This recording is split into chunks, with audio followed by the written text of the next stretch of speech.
briefly on the lead there after a couple of horses came and took over there. She was shuffled back to third, got out late. Here's an interesting one, guys. Dexter Dunn, we talk about his prowess, of course, in the sport of harness racing. He's the king right now. He qualified Lipstick and also the 5 Kickin' for this $250,000 final last week at the elimination. He opted off to the 5. That paved the way for driver Dave Miller. Purple Jesus, they called him, the second leading money-winning driver in the history of harness racing. He's approaching $300 million in career earnings in the race bike, and he just banked another one here. Lipstick, Dexter opts off, Dave gets the drive, and all of a sudden we've got a $90 winner to kick off the show. $90 winner there. You talk about Southwood Chaska just losing that photo. Lipstick. And Gabe was talking about Dexter Dunn as well, and will we see that difference of having those decisions to make on who to drive on the evening? Because in this one, he made a different decision, and Lipstick ended up being the winner. Okay, before we jump to that, Jess, she's right there trackside with the winning connections. Thanks, guys. Winning driver David Miller, Lipstick, takes that New Jersey Classic final. You lit up the top board there. She was 44-1. Yeah, but I had some good information this afternoon. Anna told me she was going to win. She did. She definitely had that, of course, that second trainer for her sister. And let's talk about the race, though, David. You had a confidence to lead with this filly, let one go up the backside, and you end up sitting third. Yeah, I raced her one other time, and she was pretty handy getting out of there. The one was off the gate, so I went ahead and pushed on around him. And he come back around me and covered me up, and, it just worked out. Timmy come first over, and I guess whoever was second over couldn't keep up, and I was able to slide out, and here we are. Heading to the winner's circle is where we're at. Real quick thought, too, coming down the lane, the 2 elimination winners were 1-2. Did you have confidence with this filly near the wire? Yeah, when I got her out and got her plugs out, she gave a surge there, and I was hoping Timmy's filly looked like she was starting to flatten out a bit, and yeah, she got it done. Nice job. Thank you. There you have it. The Buckeye, David Miller, gets the job done with Lipstick at odds of 44-1, 150-4. That filly picks up her first lifetime win. Not a bad way to do it, going for a purse of $250,000. Back to you guys. Thank you very much, Justin. Taking a look at a $90 winner there. And talk about the trip. I mean, deserving victory there for Lipstick, who had a great performance. But you talk about the race for Emma's Mystery CCL. Did you get the right trip? Was that everything you expected at 2-5? Just couldn't kind of finish the deal? Yeah, no excuses for her in this spot. She managed to get away in the 4th spot. She came first over. She got to the top. 57 and change to the half. So it wasn't really that taxing, and just got a little short in the lane. Maybe the last couple of races took some steam out of her. All right, kicking things off with a huge long shot. We'll see if that trend continues, or we've got a favorite to look forward to a little bit later on this evening in the 11th. Plenty more. Yo, Tilly on FS2. You bet with Naira Bets. Bet any track, anywhere, anytime. Download the Naira Bets app to play today and get a $200 deposit bonus. Watch live horse racing. Get expert picks. Boost your bankroll with weekly promotions and hone your handicapping skills with exclusive tips and tutorials. Download the Naira Bets app now. Sign up now to claim your $200 deposit match bonus. You bet with Naira Bets.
Welcome back to America's Day at the Races. Don't forget, head on over to Naira Bets. Any track, anywhere, anytime. You got that deposit bonus. $200 match 200. Look for that at nairabets.com. Wrapping things up there from race number 5. Big purse, big money, a winner's photo. Gotta have some lipstick, of course. $90 winner on top. Big upset to kick things off here on our coverage. Yeah, nice way to get your first win. Only paid $16,000 for this horse. Now you want a $250,000 race. Way ahead, and the horse was on the improve. We'll see if that trend does continue. Nothing wrong with some 44-1 shots. Absolutely not. Favorite was out of there. We'll see if the favorites do continue, and I think you might like a favorite in here, but it's the Miss Versatility Stakes. Looking forward to that at 1 mile. $40,000 purse here. That'll be race number 6 in a field of 7. Yeah, good little matchup here. You've got Elisa Hanover, who has done exceptionally well recently with her form, and a couple of other horses in here too, like Dial Square and also Nelson Bright Eagle that you want to take a look at. This is a really good field for a compact group. All right, looking forward to the Miss Versatility and a lot of races on the schedule tonight, but a big name and a big stakes race later on in the evening, and talking about race number 11, of course, where I think we'll probably see the trend of favorites throughout the evening, and maybe you're going to try and be aboard the favorite or really trying to bet against, but 2-1 in the morning line. Todd McCarthy will have the driving duties. Number 5 should be well spotted, a 3-year-old filly trot, the New Jersey Classic. Big purse again, Yo Tilly, she's the headliner. Yeah, I mean, you can argue that she is obviously the best 3-year-old filly trotter that's out there right now. 7 for 7 this year. She's on a 10-race heater overall. I'm going to nitpick on something with her.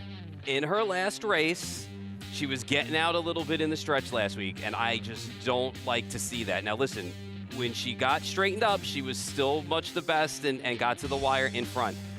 But when horses start doing that a little bit, something might have been bugging them, something might not have been right that night. We'll see if she corrects it tonight, because she's going to have to run hard against the group that she's in to get the job done in here. So at a very, very short price, you got a chance to look elsewhere tonight. All right, Yo Tilly. She's going to be probably a little bit of a shorter price there at 2-1. I would think shorter, yeah. You do see trainer Andrew Harris taking care of Yo Tilly, and our own Gabe Pruitt had a chance to catch up with the trainer and the big favorite coming up in today's 11th race. Thanks so much, Chris. And I am standing by with trainer and co-owner Andrew Harris of Yo Tilly, of course, one of the headliners on this card tonight. She'll go in race 11. And Andrew, talk to us about the ride that you've had with Yo Tilly. She's 7 for 7. She puts that undefeated streak here in her sophomore season on the line tonight. Yeah, she is. She's just such an incredible filly, and I'm blessed to be able to work with her. You know, every week we go out, everyone says it's the toughest test, and every week it's tougher and tougher, and that's the way the season goes. So, you know, with every race, we know that we got new challengers coming in and different things changing. Like I see they got the one filly there changing from Tron to Yannick, so it's going to make things tougher for sure. But our filly's such a nice filly that I'm not worried about her. And the margin wasn't great last week with that win, but she just seemed to do it so effortless. She was almost geared down, it looked like, through the deep stretch. You know, she's one of those fillies where she's not hot and aggressive anymore. She's just nice and relaxed. And Toddy says all the time, he's just like, I just let her do what she wants to do coming for home. He says, I ask her once, and then she just knows what to do for the rest of the way. So it's all on her, and she just knows what she's doing. So we just try not to make her mad and try to chase her off her feet or anything like that. And not to repeat the same line, but this is maybe the toughest test of the season for her tonight. $250,000 on the line. You've got the Hamiltonian Oaks champion, Conversado, as well as several others in there. What are your expectations here for her tonight? We respect every filly in there. They're all great fillies. And I mean, I can't say enough about how impressive some of those ones are, like Conversano and them. But at the same time, I think our filly's just an incredible animal, and I'm so happy to have her. So I think she's going to be real good tonight. And I think that Toddy does such a great job of putting her in the right place and then removing or whatever he does. She can sit any trip she wants. So it's just up to Todd, and Todd does such a great job, gets along with her. So full faith in Todd and full faith in the filly. Best of luck tonight, Andrew. Moving forward, Yo Tilly, she's a headliner, guys. Race 11 tonight. We'll send it back to you. And you take a look at that 11th race, you take a look at Yo Tilly with the winning streak, but as you noted, the winning margins are starting to shrink a little bit, so maybe the competition is getting closer, and you see that this is going to be a very competitive field here tonight. And kind of a question posed to you as well, Paul, is that when you do start talking about her kind of looking around and kind of drifting out a little bit, is it that she's starting to think about things a little more as she continues to develop? She's winning and she's been impressive, but now she's really kind of just looking around at what other things are happening in the course of a race, and with those winning margins shrinking, is she a very vulnerable favorite tonight? We're going to find out. I really think when horses start to kind of drift out a little bit, you know, we see it in the thoroughbred counterparts. There could either be something bothering them a little bit, something maybe which was right that night. Again, she got corrected. She went to the wire. She finished strong. She still got the job done.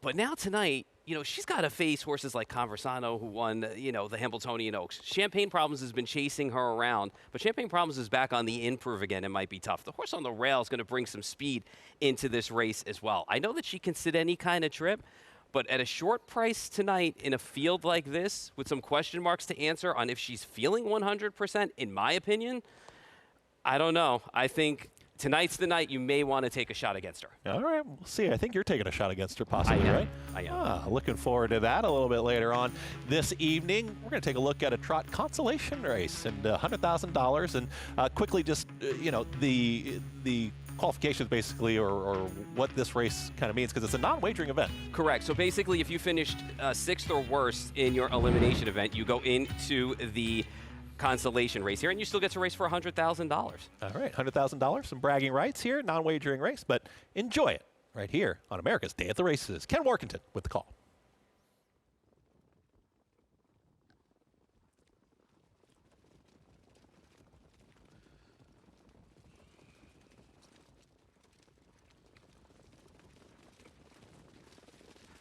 They're off and trotting. Durante Hanover on the outside is out quickly with Uncle Bjorn on the inside. Top Gun Hanover stride for stride there with Travolta Hanover and Belmondo on a break. Belmondo's far back end off stride. Around the first turn, Uncle Bjorn cuts the corner and speeds up. So Durante Hanover is going to get a pocket trip here. He's going to drop in front of Travolta Hanover as they pass the opening quarter. Then it's a gap of 2 lengths to Top Gun Hanover, and way back is Belmondo. First quarter was pretty honest, 27-3 across the backstretch they go. Uncle Bjorn is on the engine. Uncle Bjorn and Yannick Gingras leads the way. Durante Hanover trotting in second. It's Travolta Hanover on the inside third, and Top Gun Hanover fourth, and Belmondo way back, and they continue single file towards the half. Uncle Bjorn dictates the terms here. It's Uncle Bjorn and Durante Hanover right there on the helmet second. Travolta Hanover close up third, and Top Gun Hanover and Belmondo way back. The half are rated 57-1. So Uncle Bjorn getting his own way up front here. Unchallenged Uncle Bjorn. Stalked all the way by Durante Hanover on the inside second. Travolta Hanover poised to pounce from third, and then Top Gun Hanover fourth, and Belmondo way back to midway on the final turn. Still following Uncle Bjorn. Now launched to the outside, Travolta Hanover. Travolta hustles up on the outside. In the pocket spot is Durante Hanover, and to the outside, Top Gun Hanover is fourth, then Belmondo. Swing off the turn, Uncle Bjorn, the one to gun down. 126, well rated here. Uncle Bjorn. Travolta Hanover on the outside with dead aim and open road. And out of the pocket comes Durante Hanover, and he's going to split late. And here comes Top Gun Hanover on the outside. 3 of them across the track. Durante Hanover in front. Durante Hanover holds off Top Gun Hanover. Then Travolta Hanover. Then Uncle Bjorn, 154-1. Well, if you like the name Hanover, you would have been the trifecta. It didn't exist. It wasn't a trifecta, non-wagering race, but nice for the connections there to pick up the victory and a big pot, $100,000. Or a Jimmy Durante fan as well. There you go. So I do. Our director, Mitch, would love that.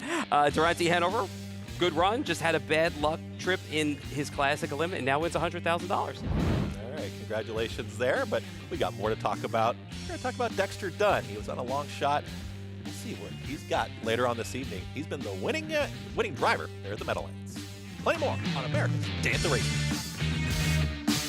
Are made on the racetrack, but many of them are born, raised, and developed at farms right here in New Jersey. New Jersey is home to nearly 100,000 acres devoted to the horse industry, and harness racing's breeding and training facilities play a vital role in protecting open space and supporting agriculture throughout the Garden State. With the state's ongoing recognition of the importance and value of the standardbred industry, New Jersey will remain a place where champions are made. To learn more, visit SBOANJ.com.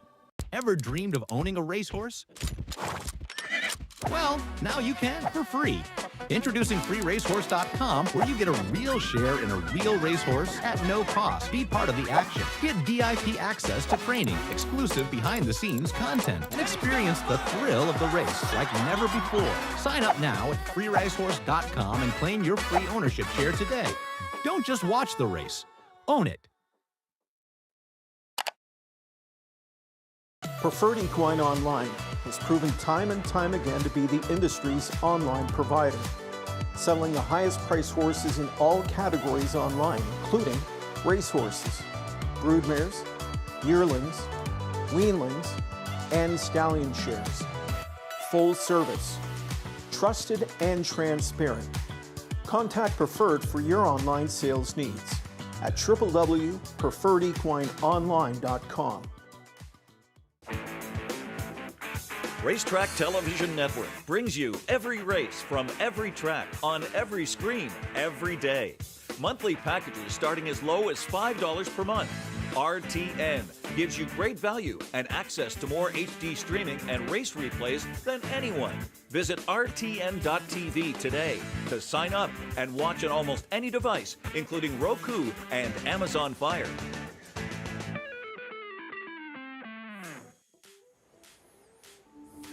There is the Meadowlands, of course, East Rutherford, New Jersey, and it's America's Day at the Races. A lovely, gorgeous evening out there in East Rutherford. We got plenty of harness racing action. We got stakes races, we've got a consolation race, we've got all kinds of great action. And Miss Versatility is going to be coming up next here, Paul. Race number 6, $40,000 person here. But the favorite, the number 3 at 1-2, Alyssa Hanover, seems to be a very deserving favorite, but we did see a favorite just go down.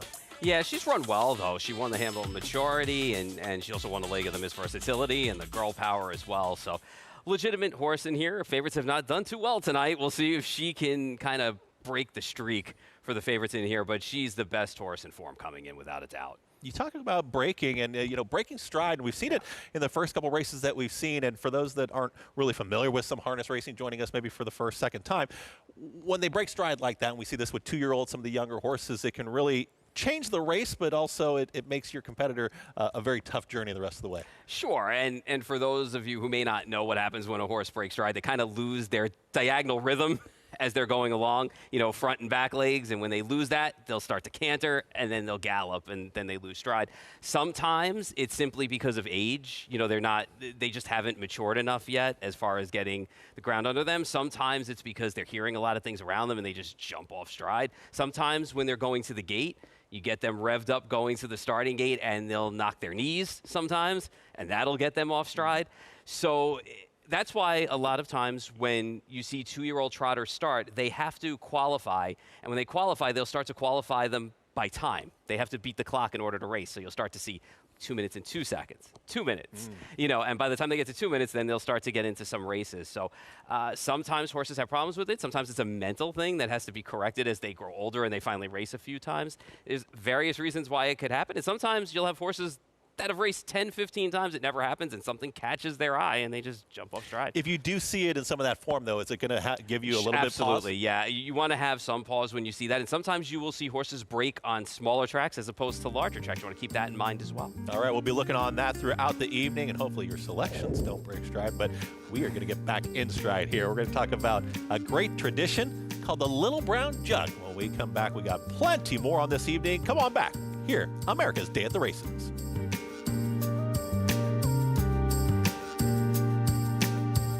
Whether you maintain a food plot on the weekends, tend to a small herd of livestock, or work in professional landscaping, New Holland's family of Workmaster and Boomer compact tractors at Clinton Tractor can get the job done. Known for delivering outstanding value for their performance, these reliable, powerful, and easy to operate New Holland compact tractors will help you tackle your to-do list while being easy on your wallet. We are the leader in service, Clinton Tractor. ClintonTractor.net.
This is FS2, and this is America's Day at the Races. Plenty of harness racing action throughout the evening, right there at the Meadowlands in East Rutherford, New Jersey. And we are getting closer and closer to race number 6 on the card. It's the Miss Versatility, a stakes race in a field of 7. Alysta Hanover is the favorite and has been holding at that 1-2 price for David Miller, who we just saw win with a $90 horse. Right, go $90, and now you got a 1 Right to to the 2 shot favorite. here, right? It's great how that works. So, it goes to show you with a horse like Alysta Hanover, like what a week or time off can do, because honestly, she had to be used early, ended up in the 3-hole. She kind of caught a break when Rory Michelle kind of popped the pocket here, as we're seeing, and kind of went after MM Stream. So nice second over, tipped 3 wide, charged hard down the stretch. All the stuff that you want to see, to get that win. I really do believe, though, this was a case of her needing some time after the Hambletonian Maturity and the Miss Versatility leg before that, just to reset, because she ran hard in those 2 starts. So she was able to get this win in here, and I think those things are going in the right direction for her, and she draws really well. Post-parade time here for the Miss Versatility, an 18-1 shot. Andrew McCarthy on the 1. It'll be interesting to see if they're aggressive with her from the rail, because she did show a little bit of speed 2 starts back. She's going to need it tonight against this group. The number 2 is going to be Golden Rain, driver Yannick Gingras. Yeah, it's been a struggle lately for this horse, but a couple of starts back ran well over at Yonkers. Much like the weatherman predicted, now there's Golden Rain. Here, yeah, right? Golden Rain is the number 2. Just heard 19-1 shot. 1-5 now, though. Alysta Hanover, the price keeps plummeting there. Yeah, and I think rightly so. I think the better see what we just talked about, too, what time off will do for this horse. And I think, honestly, one big, more runny race for this horse tonight and a few weeks off. Jason Bartlett, the 4, Bravo Angel. Had some trouble the last couple of starts. 3 starts back, though, did run well in a leg of the Miss Versatility here. Number 5 is going to be 9-1 Dial Square. After that Umbro flight, things have been tough for this horse. We'll see if this horse can get it back together. All right, and there is the number 6, Dexter Dunn. Took a number of starts for Nelson Bright Eagle to get the act together. Maybe the same thing this year. We'll see. All right, big long shot towards the outside. That is Southwind Banshee. Yeah, it's going to have to do more against this group. They're facing opens, and it struggled when in this leg prior of this series. All right. 1-5 right now, Paul. So everybody's on the favorite. You like the favorite, but why is this horse starting to look like a slam dunk here in the Miss Versatility? I just think based on current form and based on the fact that this horse had a little bit of time off that she definitely needed. She came back with the effort last time from off the pace. And honestly, she's going to get a couple of weeks off after this start as well before her next race pops up. So I think they're going to race her hard tonight. I will say, though, Nelson Bright Eagle at 7-1 is a nice horse to put underneath in this spot, because I just think it took this horse a number of starts last year to get the act together, and I think maybe this time around we'll see it again. All right. You do see 2-5 right now on Alysta Hanover. That is going to be Paul's top selection here at the desk here in New York. Gabe, Jess, what do you guys think? Same thing here. Alysta Hanover, short price right now here in the Miss Versatility. Deservingly so. She's a short price, guys. And funny story, actually, Gabe. When I was driving up from, we'll say, Central Jersey, stuck in a little bit of traffic, no shocker there. I actually passed Alysta on the highway, and I saw this truck and trailer from about a half-mile away, and I was like, there's no other red horse coming to the Meadowlands other than Alysta Hanover. And sure, it was Alysta Hanover. She's so beautiful on the racetrack. Like I said, deservingly so after coming off that win in the girl power here at the Big M. But this is the last leg of the Miss Versatility, leg number 5. Yeah, it's really the last chance for these horses to get points to earn into that final, Jess. And we're going to talk about the Little Brown Jug a little bit later on this broadcast. But that final goes for $100,000. That's part of the Little Brown Jug undercard on Thursday, September the 18th. So last chance to punch their ticket. As you said, Alysta Hanover, she's just so good. And she's just a cool-looking horse. You said chestnut here. We don't see many, particularly at the top levels of the sport. So she's been incredible to watch. How about Dave Miller? He paid $90 the last race. Now he's odds-on. He's about the heaviest favorite you could be here with Alysta Hanover. Alysta Hanover's so cool. She has her own T-shirt. I don't know if you know that or not. She's got her own clothing line. Annie Sobey has put that out on social media for people to buy. If you look her up on social media, you're going to stick with her on top, and you're going to have to take a short price at 2-5. Yeah, I am. I just think that she is the right mare in this. She's been so good of late. 3 wins already on the year, nearing in $400,000 this season, Jess. And she was so good there last out. Just towered above this group, I thought. Got up there by Nick. Good on Hambletonian Day. not as good as we'd seen her, though. Just came up a little bit short there. I just think that she outclasses this field for the most part. It's always a little bit of a tough transition when you go to 3 to 4, but she's handled it very well. But she made 400 and some thousand to 3. She's already nearly equal that at the age of 4. Something obviously went amiss there on Hambo Day. Time off, and I think that's exactly what she needed heading into that start last time out. And she's versatile, too. Her entire 3-year-old campaign, we saw her from on the front end. This year we saw her from off the pace, and even a couple of times on the front end as well. So I don't think it matters where David puts her. She can overcome that trick. Yeah, I think she can as well. She's perfectly versatile, and I think at a spot tonight where she is a prohibitive favorite, the Dave's likely going to be aggressive, Jess. And, yeah, if there were questions after that Hambletonian Day start, believe me, she had answers in that last try there in the girl power. So I think she's, answered any of the doubters, so to speak. And, we look for reasons to beat short price favorites. That's why we're here at the racetrack typically on a nice nightly basis. But she's just been so incredible. Again, I just think class towers above this group. I think it's wide open underneath of that, Gabe. The 5-dial square earlier on in the season, she won the Armbro Flight. She won a leg of the Miss Versatility as well. Last couple of starts just aren't so appealing. No, and I'm like you. I think it is a completely wide open affair. She's lightly raced, Jess. I mean, standardbreds, typically racing on a weekly basis and was at least, 2 or 3 starts a month. Dial Square raced just 7 times last year at the age of 4, and she's had only 8 starts this year at the age of 5. Well, 3 of those have been victories, but it's a race here with a bit of an international flair, Jess. We've got Dial Square that you just mentioned. She was bred in Sweden, as was the 4 here, Bravo Angel. You've got one of these trotters bred in Denmark. That's the 2 Golden Rain, and even all the way from Norway. That's the 6 Nelson Bright Eagle. All of those imports after being bred, though, in other countries where trotting, is really a big deal. So it's an interesting race, an intriguing race, but no one really jumps out at being, maybe the top challenger, I think, to Alyssa Hanover, and that's why you see such a short price on her. Nelson Bright Eagle has a couple of stakes wins on her belt as well. She's on the board right now at 5 to 1. She hasn't had a win so far on the season either. She's got post 6 to work with. And then Bravo Angel, she's an interesting one as well. Browled off back-to-back second place finishes here at the Big M in legs of the Miss Versatility. Made a break in the Steel. Was a little flat in that Girl Power event last time out. But they're all going to have to catch and try and beat Alyssa Hanover for Annie Stobie. David Miller, that's your favorite right now on the board. 1 to 5 in the Miss Versatility leg 5. Back to you guys. Thanks again, guys. Here it is. The Miss Versatility can work and 10 with the call. Alyssa Hanover. Short price. Let's see if she gets it done. Nelson Bright Eagle, a pair at 8 to 1, 4 and 5. Bravo Angel and Dial Square. Ready for start. Race 6. Here they come.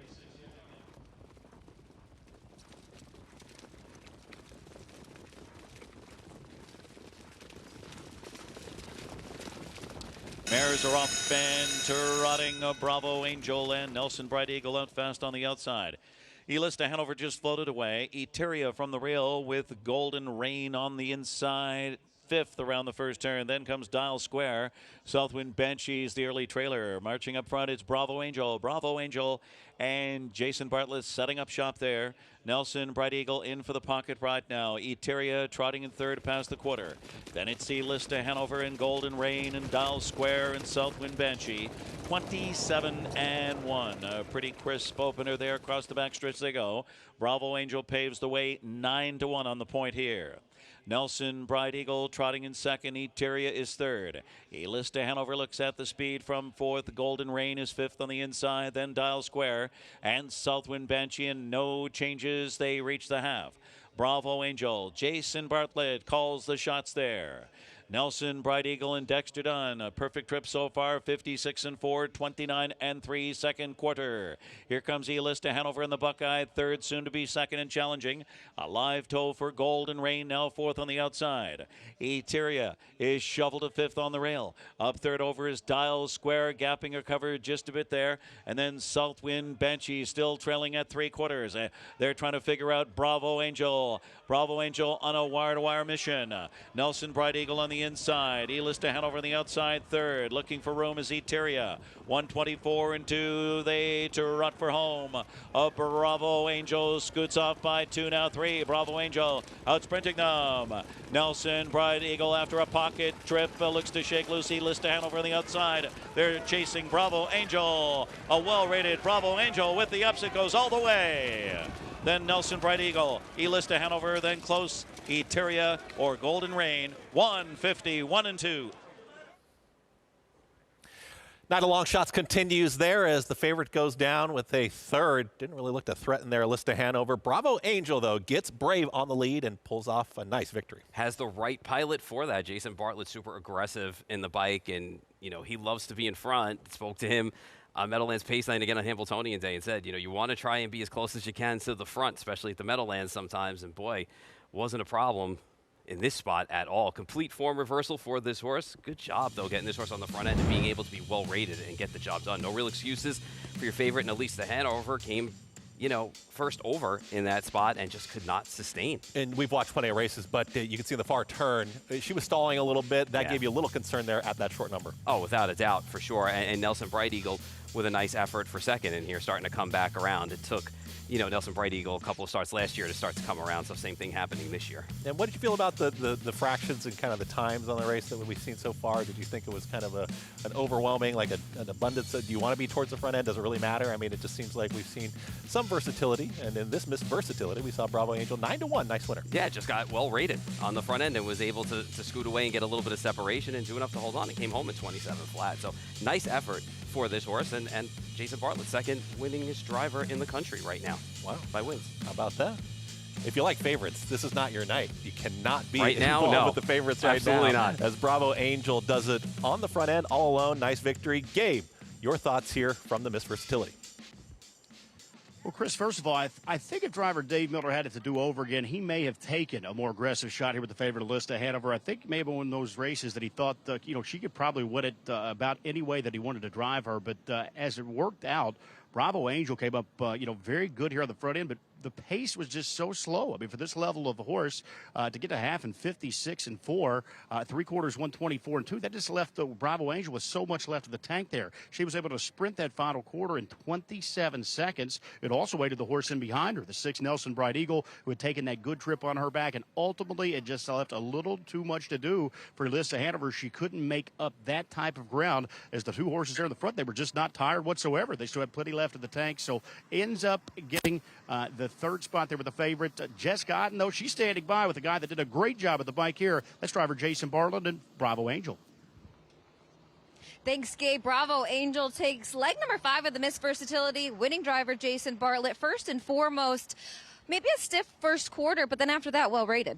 Yeah, you know, there's a little headwind going down the backside, so I was just hoping David would come, but he never did. He left me by myself up there, and, you know, adding the trot and hobbles today, you know, a little bit more confidence in her in the stretch. So she's been super, just never been able to give her a head. And, you know, against these horses, got to be able to give them their head in the lane. And so I knew today she was going to be a little bit better, but, you know, you still got to beat some really good horses. So she got the job done. That was my next question. You know, she rattled off both of those back-to-back second-place finishes here. I thought she looked really good. A break in the steel, then maybe a little flat last week. You think that's what she needed was the trotting hobbles? Yeah, well, again, last week I could never give her a head. Like, she has so much trot finishing, but you know, coming off a break, I had to be careful with her. So that's why we threw the hobbles on this week and a little bit more confidence late. And, you know, she showed today that she belongs with them. Nice job. Best of luck in the final at Delaware.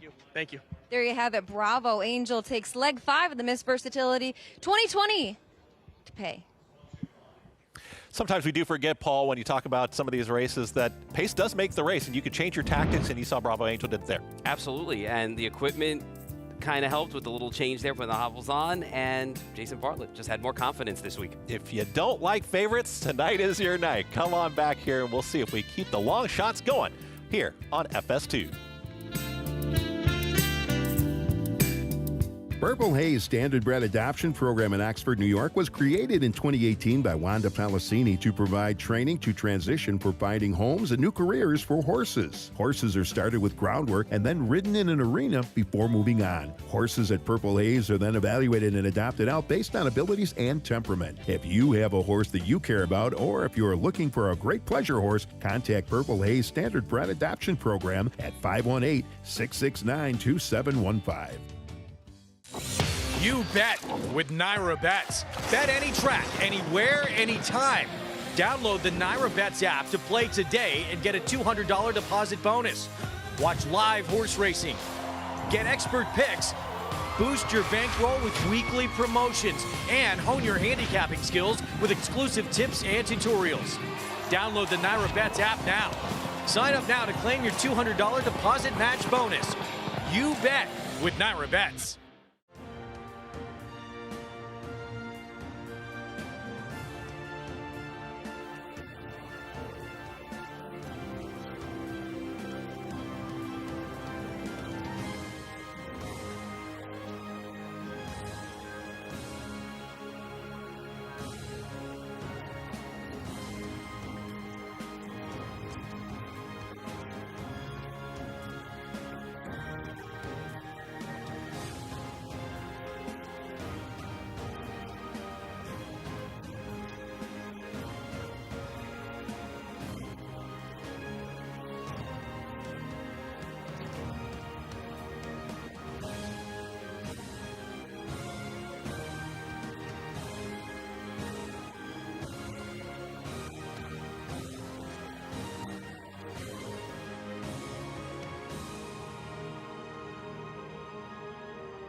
Gorgeous evening here on this Friday night. Thanks for joining us here on America's Day at the Races as we continue to see some long shots and some mid-range prices, but it's been a nice night of racing so far, and we still got plenty more to go with some favorites, some long shots, and Bravo Angel got to the front end, and it was good night. Really got the job done. Yeah, bravened up and really progressed from the break that we saw 2 starts back. Came back last week. They kind of raced her not too aggressively.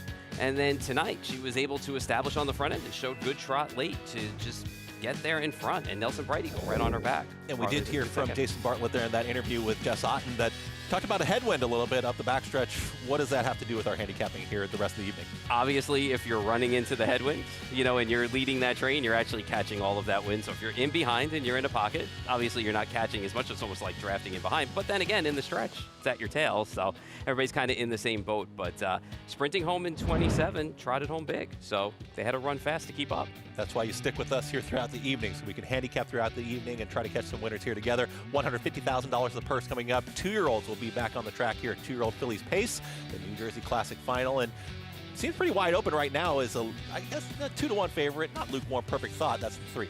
Yeah, Perfect Thought ran exceptionally well last week and had to make that first over move into what ultimately ended up being like a moderate pace in that spot. So got to the top, had a 2-prong challenge, kind of lost the lead a little bit, and then was able to get it back with some good late pace. So going to be tough tonight in this spot, but as we've seen, just because you look good on paper doesn't necessarily mean you're going to look good in the final when big money's on the line. Yeah, we've got some horses that are going to be looking really good on paper and also on the track. And, of course, I'm talking about another legendary race, and we talked about the Hamiltonian, but the Little Brown Jug, that's going to be Thursday on September 18th. Great coverage. That's going to be coming up here on FS2. We're looking forward to all that great coverage.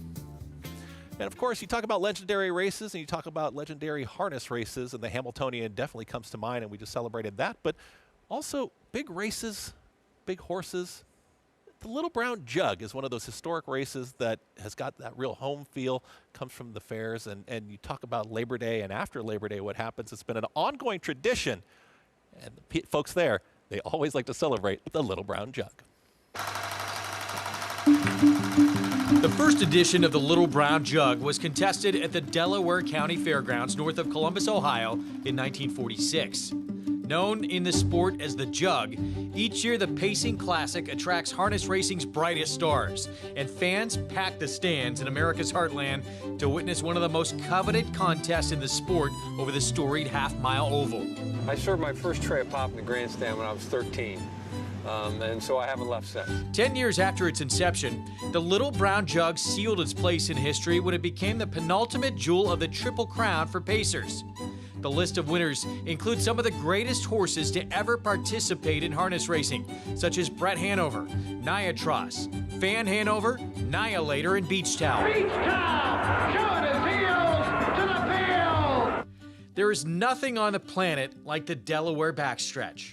The Ferris wheel spins and fans consume cotton candy, elephant ears, steak burgers, and ice cream while they get up close and personal with North American harness racing's most prolific performers in the Little Brown Jug Horse Barn.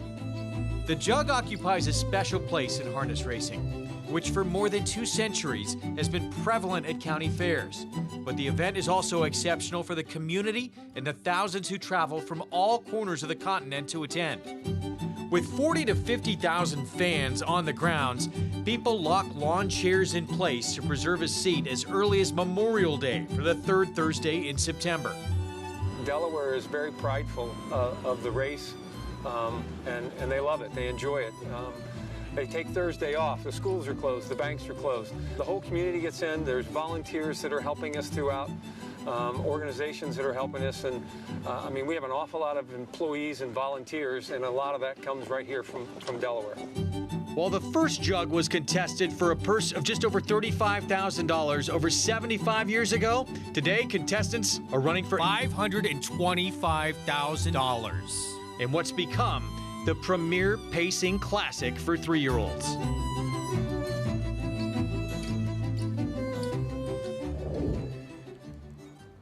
And there you hear about the Little Brown Jug and just some of the history there. And Gabe and Jess, I know that you guys have been up close and personal and seen plenty of the Little Brown Jugs. And just how much does it mean to the fans and also to the drivers and the connections? It's one of those really, really championship races that they love in Delaware, but also across the nation. It is, and it's such a unique atmosphere, Gabe. It's Jug Day's Thursday, but Jug Week starts on Sunday, and it's the build-up every day that makes the event just so special. When it comes time to Thursday, when the race comes on Thursday, people are out there chaining their chairs to the fences, and it's just my favorite time of year. Yeah, I encourage anyone, if you've never been in this atmosphere, it is unlike any other in the sport of horse racing, for that matter. We're talking about a half-mile racetrack, so half the size of the Meadowlands track right here. You could literally walk around and just sightsee, which is fun to do. You've got betting windows all over, funnel cakes, Ferris wheels. And really the cool thing is, as you saw there in that feature, really the town buys into the race entirely. Everything is shut down. Schools and businesses. Anytime you drive through the community, it's a small community there just outside of Columbus, Ohio, you see the little brown jug flag. It's flown proudly by nearly every residence as you're driving into the fairgrounds there. It is just an incredible atmosphere. It's a huge day. You get to see the best of the best in racing as well. But if you just enjoy really a fun event from top to bottom, there's nothing like the Little Brown Jug. From fair food to fair rides, great horse racing, of course. There's something for everyone. I love the campers on the backside. You've got people traveling from all over to stay there. And then the horses are pretty much all there throughout the week. So you can wake up early. The voice, Roger Houston, will yell, or I guess go over the PA system and say, "Good morning, Delaware," every morning. You go out there, take your coffee, and just watch the horses jog. And I just think that's so special to the community. Yeah, he comes a little early with that yell for some of those folks back there, the campers that may have stayed up a little too late the night before, but it is just an unbelievable experience. It is, and it's one of the only few races, I think, that have 2 heats in one day still. So you have to qualify for that final heat. The better you finish, the better you draw into that final. So it's always that exciting Thursday in September. We're coming across that quickly. I can't wait to be there. I'm sure you can't wait to be there, and we hope everybody else gets to join us as well. Great stuff there from Gabe and Jess, and talking about the Little Brown Jug. You ever been to one? No, I have not. All right. The one wave dancer. Yeah, it's going to need a little bit more in this spot, but just draw inside. There is Tim Tetrick on the 2. Only making second career start here tonight. Perfect thought. Has raced well last couple of starts and should take some money in this spot.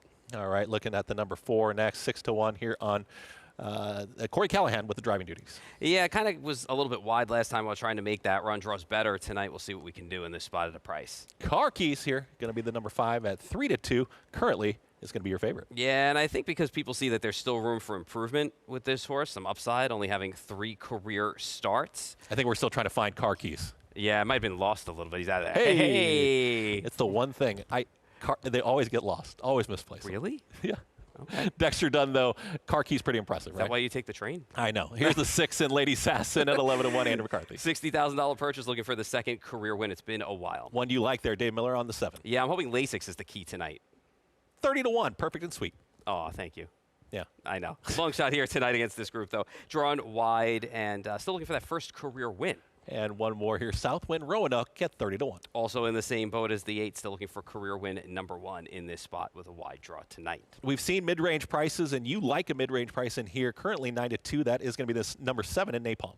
3 starts back for this horse. This horse finished up in 150 and 3. And I wonder if she just kind of paced a little too fast too soon for her.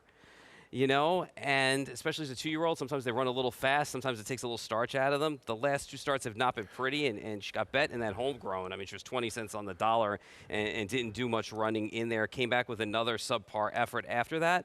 But I'm wondering now, after those 2 starts, and then you saw the time kind of go from 155 and 1 to 155 and 3, and now they're putting Lasix on tonight.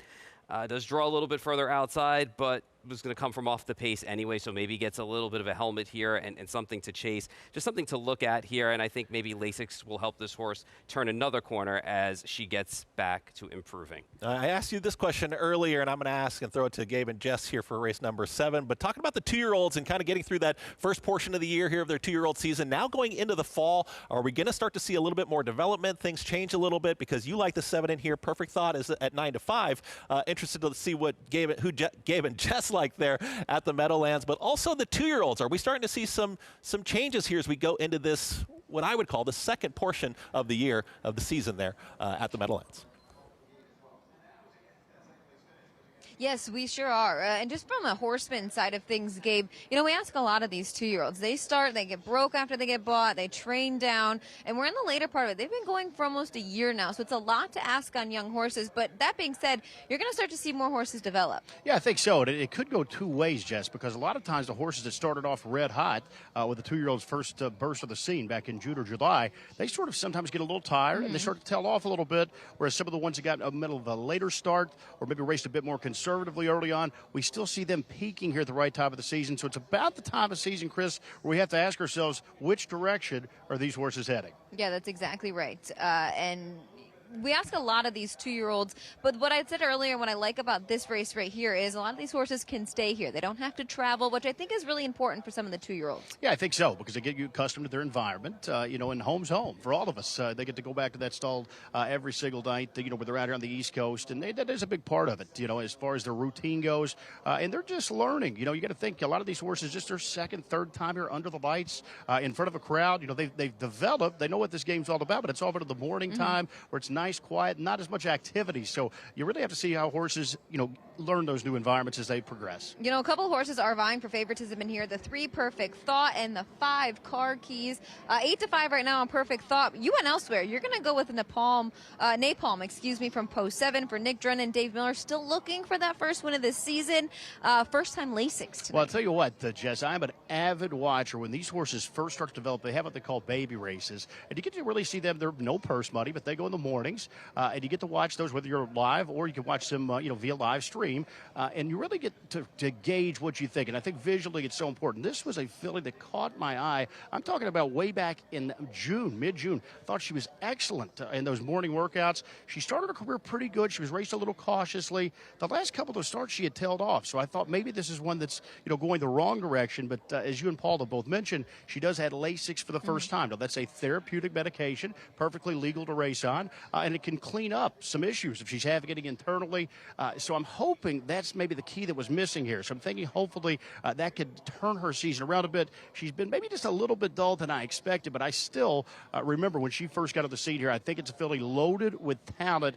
So I'm going to stick with her here one more time. The current favorite is the 3 8-5 on Perfect Thought for Megan Scran and Scott Zeron. She's coming off of back-to-back wins, one in the Renaissance and one in that New Jersey prep race last week, a 53 effort there. She's shown pacing in 52 and change, sub 27 last quarters. Cool thing about this horse, Gabe, she probably has hundreds of owners because it's for the stable. Yeah, that's the fractional ownership group headed up by Anthony McDonald, where you can just put up a few bucks, Jess, as little as, 50, 60, 70 bucks to get involved there for a fraction. She will have a large rooting section here tonight with so many owners as a part of the 3 Perfect Thought. Interesting, the 3 Perfect Thought, the 5 Car Keys, they both came out of the same prep race last week. They were first and second. The 3 Perfect Thought won by a neck. She was the 4-5 favorite that night. Now you see these prices a little bit closer. Car Keys, who was 3-1 in that event, she's down to 2-1. But again, the price is much closer to one another. Car Keys got a really late jump on the 3 Perfect Thought, and again, she still only missed a neck. I think some fans reacting to that, it looked like if she had gotten a little bit sooner to make a big brush at the 3 Perfect Thought, that possibly the 5 Car Keys could have pulled off the upset last week. So it's intriguing to see those two back much closer, at least in the odds department here tonight. What are your thoughts on the 4 PA Perfect?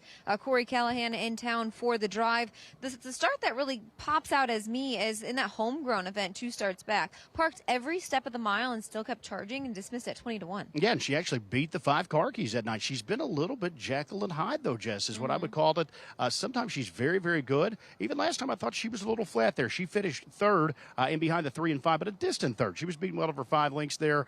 She's going to need to step up her game a bit more here tonight if she's going to contend for one of the top spots. We'll send it back to the desk for final thoughts before the New Jersey Classic final for the 2-year-old pacing fillies. Paul, you like the 7 in here, 5-2. The price keeps coming down. We wanted to stay at that 9-2. Yeah, I would love 9-2. I'll take 5-2 on a horse who I'm hoping can get back to her earlier season that she had and show that talent and get the job done. All right, 2-year-olds on the track here one more time. 2-year-old fillies pace. It's the New Jersey Classic final. Ken Workington, $150,000. Track announcer with the call. 5-2 action here. Race 7, fillies on gate. New Jersey Classic final, here they come.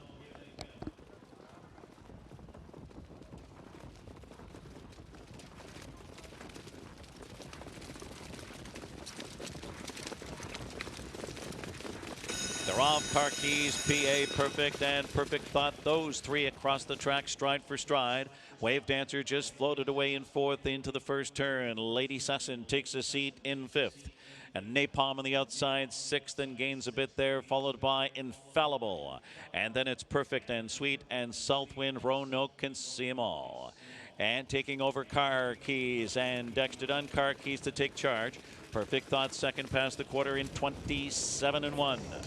PA Perfect tracking third. Off the turn across the backstretch they go. Wave Dancer is fourth.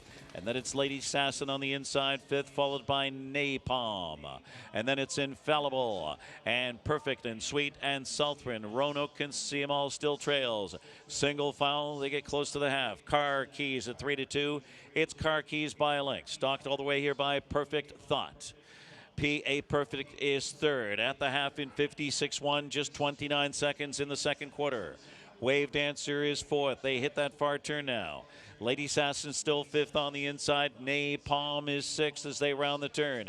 Shooting through on the inside, Perfect and Sweet, followed by Infallible and Southwind, Roanoke. Midway on the final turn now. Car Keys looking to go all the way. Stalked all the way by Perfect Thought, and Scuts are on with that 4-5 favorite. Under a snug rein. PA Perfect is third. Wave Dancer is fourth. And Lady Sassin fifth, 124-3 into the stretch drive. It's Car Keys. Perfect Thought out of the pocket with dead aim and a head full of steam. Here comes Perfect Thought after a perfect trip and right by Car Keys. It tries to counter and quicken. Then it's back to PA Perfect. A perfect trip for Perfect Thought and a big win. New Jersey Classic Final. Perfect Thought. Then Car Keys. PA Perfect and close. Napalm or Perfect and Sweet. 151-1. You heard track announcer Ken Warkentin say perfect thought, perfect trip, perfect results, and now, as they said, hundreds of owners will be running down to the winner's circle now here as the three gets it done. It'll be a crowded winner's circle for sure, and a happy one for sure.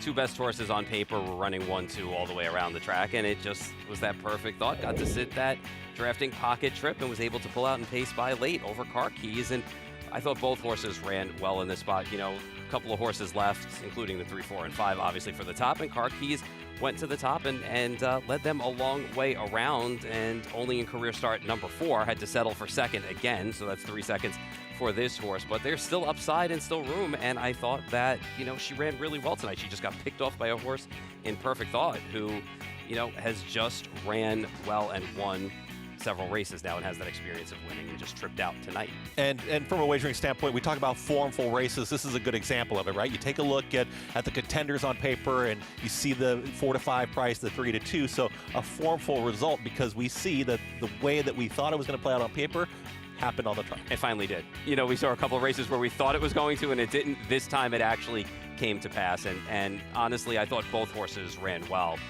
Car Keys will eventually get that win. It won't be too long before she does. All right, there is Perfect Thought getting the victory there. Gabe, Jess, hundreds of owners. A nice victory there. Perfect Trip gets the victory there in today's 7th race. Yeah, perfect trip for Perfect Thought. Gabe, I want your thoughts on this because last week it looked like Car Keys was going to get to her late in the stretch. Dexter took things into his own hands, but I think the perfect pocket trip is what got the job done. And sometimes, standardbreds by nature, just they like to draft. So when you're drafting along and behind another horse, you're not doing as much work as that horse at the front end. So it was just that's why we say it was a perfect trip for Perfect Thought. She got to draft along nicely. So she wasn't doing hardly any work, not exerting much energy. She only had to really move out and roll into the final quarter of a mile here. She had just enough to outfight Car Keys, who was dead game of defeat. A 151-1 effort. That's a new lifetime mark for Perfect Thought. Megan Scran, Scott Zeron, they're having a heck of a couple of weeks. They get the job done in the New Jersey Classic Final for the 2-year-old pacing fillies. Gabe is going to catch up with some owners' reaction here shortly. Back to you guys.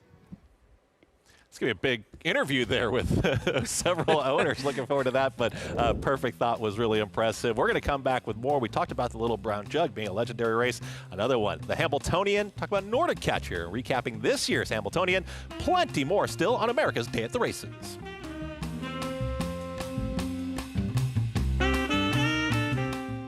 It's America's original sport, and no one covers it better than America'sBestRacing.net. From the sport to the lifestyle, the best races, horses, and destination venues. Cocktails, gambling, fashion, and more. America'sBestRacing.net is a sport for you.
And there you do see the winner in our last race there. Perfect Thought headed to the winner's circle here on America's Day at the Races. A really perfect trip, as we keep on saying, but a really nice performance and hugs all around.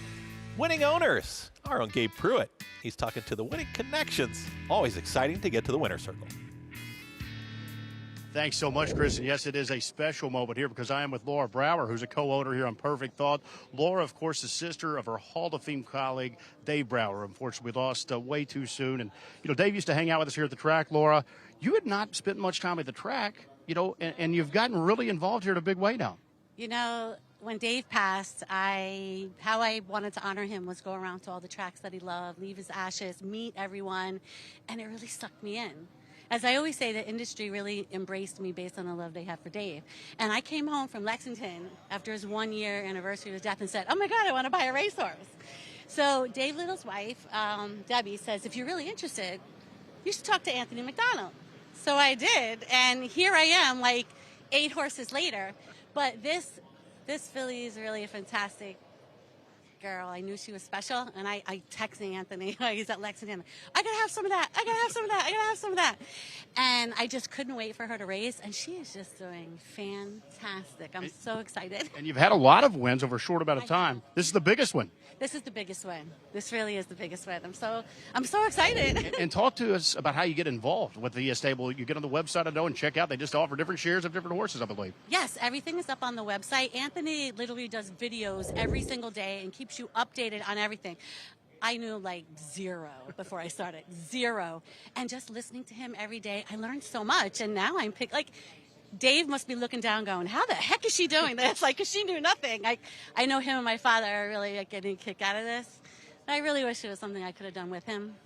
So it's kind of bittersweet. It's a special way to keep you in the business. We're so happy to have you. You're going to be suggesting equipment changes here before too long. Maybe. You never know. Hey, when I held the reins for one of the horses in a picture, they're like, oh, so will you be driving one day? I said, hey, you never know what I'm going to do. Congratulations, Laura. We're so happy for you and the entire ownership group of Perfect Thought, guys. What a cool story. A big win and hopefully a bright future still to come. We'll send it back to you. Come on. How good is that there? Yeah. And Laura Brower, great stuff there from Gabe Pruitt. And I was wondering, when they crossed the wire, there was the fan standing on the rail. I believe that was Laura, right? That turned towards the camera and she pumped her fist like that. And I said, wow, that's got to be one of the owners. It was Laura Brower there getting the victory. It's just, you can't put into words, honestly, how she has just jumped into the sport, and we miss Dave all the time. Yeah, that fist bump was cool. Yeah, I gotta go back and watch the replay later on and see. I'm pretty sure that was her there, trackside, but a great moment there. And it's always nice to see folks get involved in the sport and the industry and have an opportunity. And when you get a good one, you get a 2-year-old like this, perfect thought. It doesn't always work out this way, but it really paid off here tonight. Yeah, listen, sky's the limit right now. You know, when you win a couple of races and this horse has been in really good form, you just don't know what's going to happen the rest of the year. So hopefully big things. Love to see it from him. Really special moment. Fantastic stuff there. Dave Brower, we all miss him here. Race number 8, taking a look at $250,000 once again. 3-year-olds will be going 1 mile in the New Jersey Classic Final. It's all about New Jersey here tonight. A field of 10, and you got a favorite in the number 6 On a Jet Plane. Yeah, legitimate favorites in here. Your first 2 choices for sure with On a Jet Plane and the Rogue Prince. I'm going off the reservation in this race, by the way. Going to the outside with the 10. Don't ask for more. Wow. That horse a little bit later on, yeah. Got some angles on this horse. Yeah. 26-1. Yeah. Angles. I like it. You got Aki Svanstedt aboard as well, and Aki Svanstedt, I believe, had a nice drive. Oh, he had driving a big duties one there in the Hamiltonian. Yes, he did. And taking a look at the Hamiltonian and, of course, Nordic Catcher. What did you think of this performance? And just talk about this big, legendary race. I think that this race was excellent from this horse. You had a first over grind, and he was able to sustain that trot. And when you look at him, and I was able to see him in person, he's such a big racehorse, and he just has a lot of power to him. It sucks that he got hurt, you know, and he's going to be out the rest of this year. It was a tear in one of his suspensories, but the plan is that he's going to come back next year as long as he is healthy. So looking at him from a physical standpoint, if he is able to come back from this injury and be able to be 100% sound and ready to rock and roll, he's going to be a really solid older horse if his continued progression is there after this injury. I mean, that was a stakes record time, too, in 150 flat. And I'll tell you, man, when Oak Svanstedt gets behind one of his horses, it doesn't matter if they're 2-5 or 30-1. He's out there to win 100%. And this horse put in a very nice effort in a stakes record time for the 100th Hamiltonian, so it was super special to see for that whole team. And you're just pointing it out there, 100 years. I mean, I think the viewers need to understand, too, about 100 years of history of very, very top-quality harness horses. So to have the fastest time, have a stakes record ultra impressive effort, and really kind of sets Nordic Catcher on who knows what when he comes back from injury. Yeah, like I said, hopefully he will be back next season. That is the plan coming off of this injury, and hopefully he will be bigger and stronger for it, because he just gives off that presence and that build that he has, that he's a big horse and he'll be able to sustain this and get more powerful as he gets older. All right, we're looking forward to Svanstedt bringing home 26-1. And we're going to find out more Hopefully about your selection towards the outside. It's time to get another long shot here. Maybe ride the Ferris wheel. The Ferris wheel's not moving right now, but we got plenty more. We got the New Jersey Classic Final coming back, $250,000. Still so much to go here on FS2. Ever dreamed of owning a racehorse? Well, now you can for free. Introducing freeracehorse.com, where you get a real share in a real racehorse at no cost. Be part of the action. Get VIP access to training, exclusive behind-the-scenes content, and experience the thrill of the race like never before. Sign up now at freeracehorse.com and claim your free ownership share today. Don't just watch the race. Own it. You bet with Naira Bets. Bet any track, anywhere, anytime. Download the Naira Bets app to play today and get a $200 deposit bonus. Watch live horse racing. Get expert picks. Boost your bankroll with weekly promotions. And hone your handicapping skills with exclusive tips and tutorials. Download the Naira Bets app now. Sign up now to claim your $200 deposit match bonus. You bet with Naira Bets. Purple Haze Standardbred Adoption Program in Oxford, New York was created in 2018 by Wanda Palacini to provide training to transition for finding homes and new careers for horses. Horses are started with groundwork and then ridden in an arena before moving on. Horses at Purple Haze are then evaluated and adopted out based on abilities and temperament. If you have a horse that you care about, or if you're looking for a great pleasure horse, contact Purple Haze Standardbred Adoption Program at 518-669-2715. Champions are made on the racetrack, but many of them are born, raised, and developed at farms right here in New Jersey. New Jersey is home to nearly 100,000 acres devoted to the horse industry, and harness racing's breeding and training facilities play a vital role in protecting open space and supporting agriculture throughout the Garden State. With the state's ongoing recognition of the importance and value of the standardbred industry, New Jersey will remain a place where champions are made. To learn more, visit sboanj.com. Welcome back to America's Day at the Races. You see the Meadowlands, and of course, you can make sure that you always catch all of the great racing action, harness action, NyraBets.com. A gorgeous night in New York. Look at how gorgeous that is here on a Friday. We got to get outside after the show. We got to look at the beautiful nightlife here. NyraBets.com, match $200 sign-up bonus. Of course, any track, anytime, anywhere. That is NyraBets.com. New Jersey Classic Final, $250,000, another $250,000, field of 10. That price just went way down here. We're going to talk about a post parade here in just a second. Go ahead and make my day. That's the one. Yeah, made the lead last time out and then got a little bit short late. Draws the pole today. We'll see what kind of effort we get from this horse. We'll see if, he gets rushed in a little bit early again to make that first over move. Number 2 is going to be coming up here in just a moment. That's going to be the Rogue Prince here at 4-1. Paid up for this horse, $375,000. Son of Walner got the job done last time out. 2 a little shy. We'll get back to that. There's the 3 in Warrior. Sarah Swanstead taking over the irons here for Age. And, it'll be interesting to see $200,000 purchase in here. Sarah's more than capable of getting the job done. The 4 is Mount Castle. Paid up again, $260,000. Son of Muscle Hill was second last week behind the Rogue Prince. The 5 will be coming up 22-1 on Yannick G. Kemp. Look for this horse to be coming from off the pace late. 6 on a jet plane, 6-5. So this horse, 6-5 in this spot, got the job done last week. He's just faster than some of these horses. We'll see what we get tonight. The 7 is Cameraman. Not too bad. We're not talking about Kyle, who's sitting behind the camera.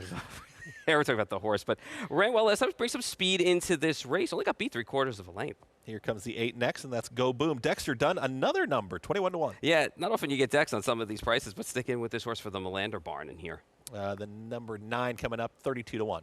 Yeah, it's been a little bit of a struggle the last couple of starts. Going to have to get a little bit faster. All right, I was liking 26-1, but now we're at 10-1 here, and that's going to be Don't Ask for More. So that price has really gone down. Yeah, I mean, I have a couple of angles on this horse. We'll talk about this horse, I guess, in a second, because I think we're going to find the 2 again in the post parade, who was a little camera shy. There he is. Well, he's the Rogue Prince. He's got to be just very, mysterious. Yeah, he's got to be undercover. There's the 2, Tim Tetrick. Yeah, so off the pace for this horse, a Lucas Wallen trainee, has a couple of 3 wins from 6 starts this year, and a second and a third, and should be rolling late from off the pace. All right, I'm going to ask you for plenty here. Talk about the 10 here, 11-1. Why is the 10 getting to the winner's circle here? And we're gonna just count our money at that point here with a big long shot victory. So let's go back to this horse's 2-year-old campaign and this horse's first start, July of last year. Got in front of a field, got the job done, did it in 1:55.2 in a nice time. Came back. Next start, got rolling a little bit too late and just about got to On a Jet Plane in there. Now, On a Jet Plane 6-5 in here. That night, On a Jet Plane was 49-1 and got the much better ground-saving trip in that spot and only was able to get the job done by a neck. Next start in the big money final, horse runs second, ended up having to be 2 wide in the flow, then 3 wide to get past. Lost 3 1/4 lengths to horse we just saw, stablemate Nordic Catcher, who went on to subsequently win the Hambletonian. Now, obviously, they backed off this horse, came back a year later, qualified the horse, 1:56.2. Was a nice qualifier, trotted well the entire mile, opened up late, and then they came back in the first start in the Classic Elim, and they kind of just had a little bit of steady gain early on, and then kind of handled this horse lightly with some kid gloves to give this horse a tour around the track, and I think first start back, that was the trip that this horse exactly needed. We know the talent is there with this horse. We saw it in this horse's 2-year-old campaign. Hopefully today the gloves come off. I know it's post-10, but we've seen Åke Svanstedt do this before with horses at big prices from impossible spots, and I'm hoping this horse gets back to the 2-year-old form that this horse had tonight, second start of the season. All right. You've done it. You've made your case. I like the 10 there. Jess, Gabe, your trackside race number 8. Is it the favorite? Paul likes the 10. Who do you guys like coming up in today's 8?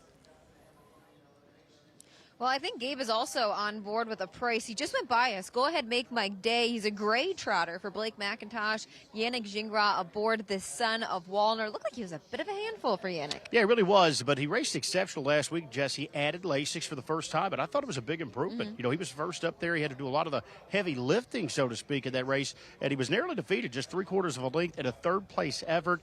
You come back at the final here tonight. Sometimes when you add Lasix, it takes a start or two or three really to kick in and help aid a horse. I think that could mean we could have some more improvement tonight with a horse like Go Ahead and Make My Day. And I just thought this was a little bit more difficult of a race than to concede it to the favorite here on a jet plane. So we'll see how it shakes out. But I'm also going price shopping like Paul here in the 8th. He's 11-1 on the board right now. He's going to have to navigate himself through the rail. He has been a horse that has made a couple of breaks in his career. He's a bit up and down on the consistency level, but maybe he just really needed that Lasix because those breaks weren't coming until late in the mile, which means he could have been just getting tired. Yeah, it could be. You know, and I think as handicappers, we're always looking for variable changes. You know, whether it's equipment, whether it's medication, or trainer changes, and so the like. So I think, you know, with the addition there, I did see some improvement last out. Again, I'm just hoping he's on the right direction here.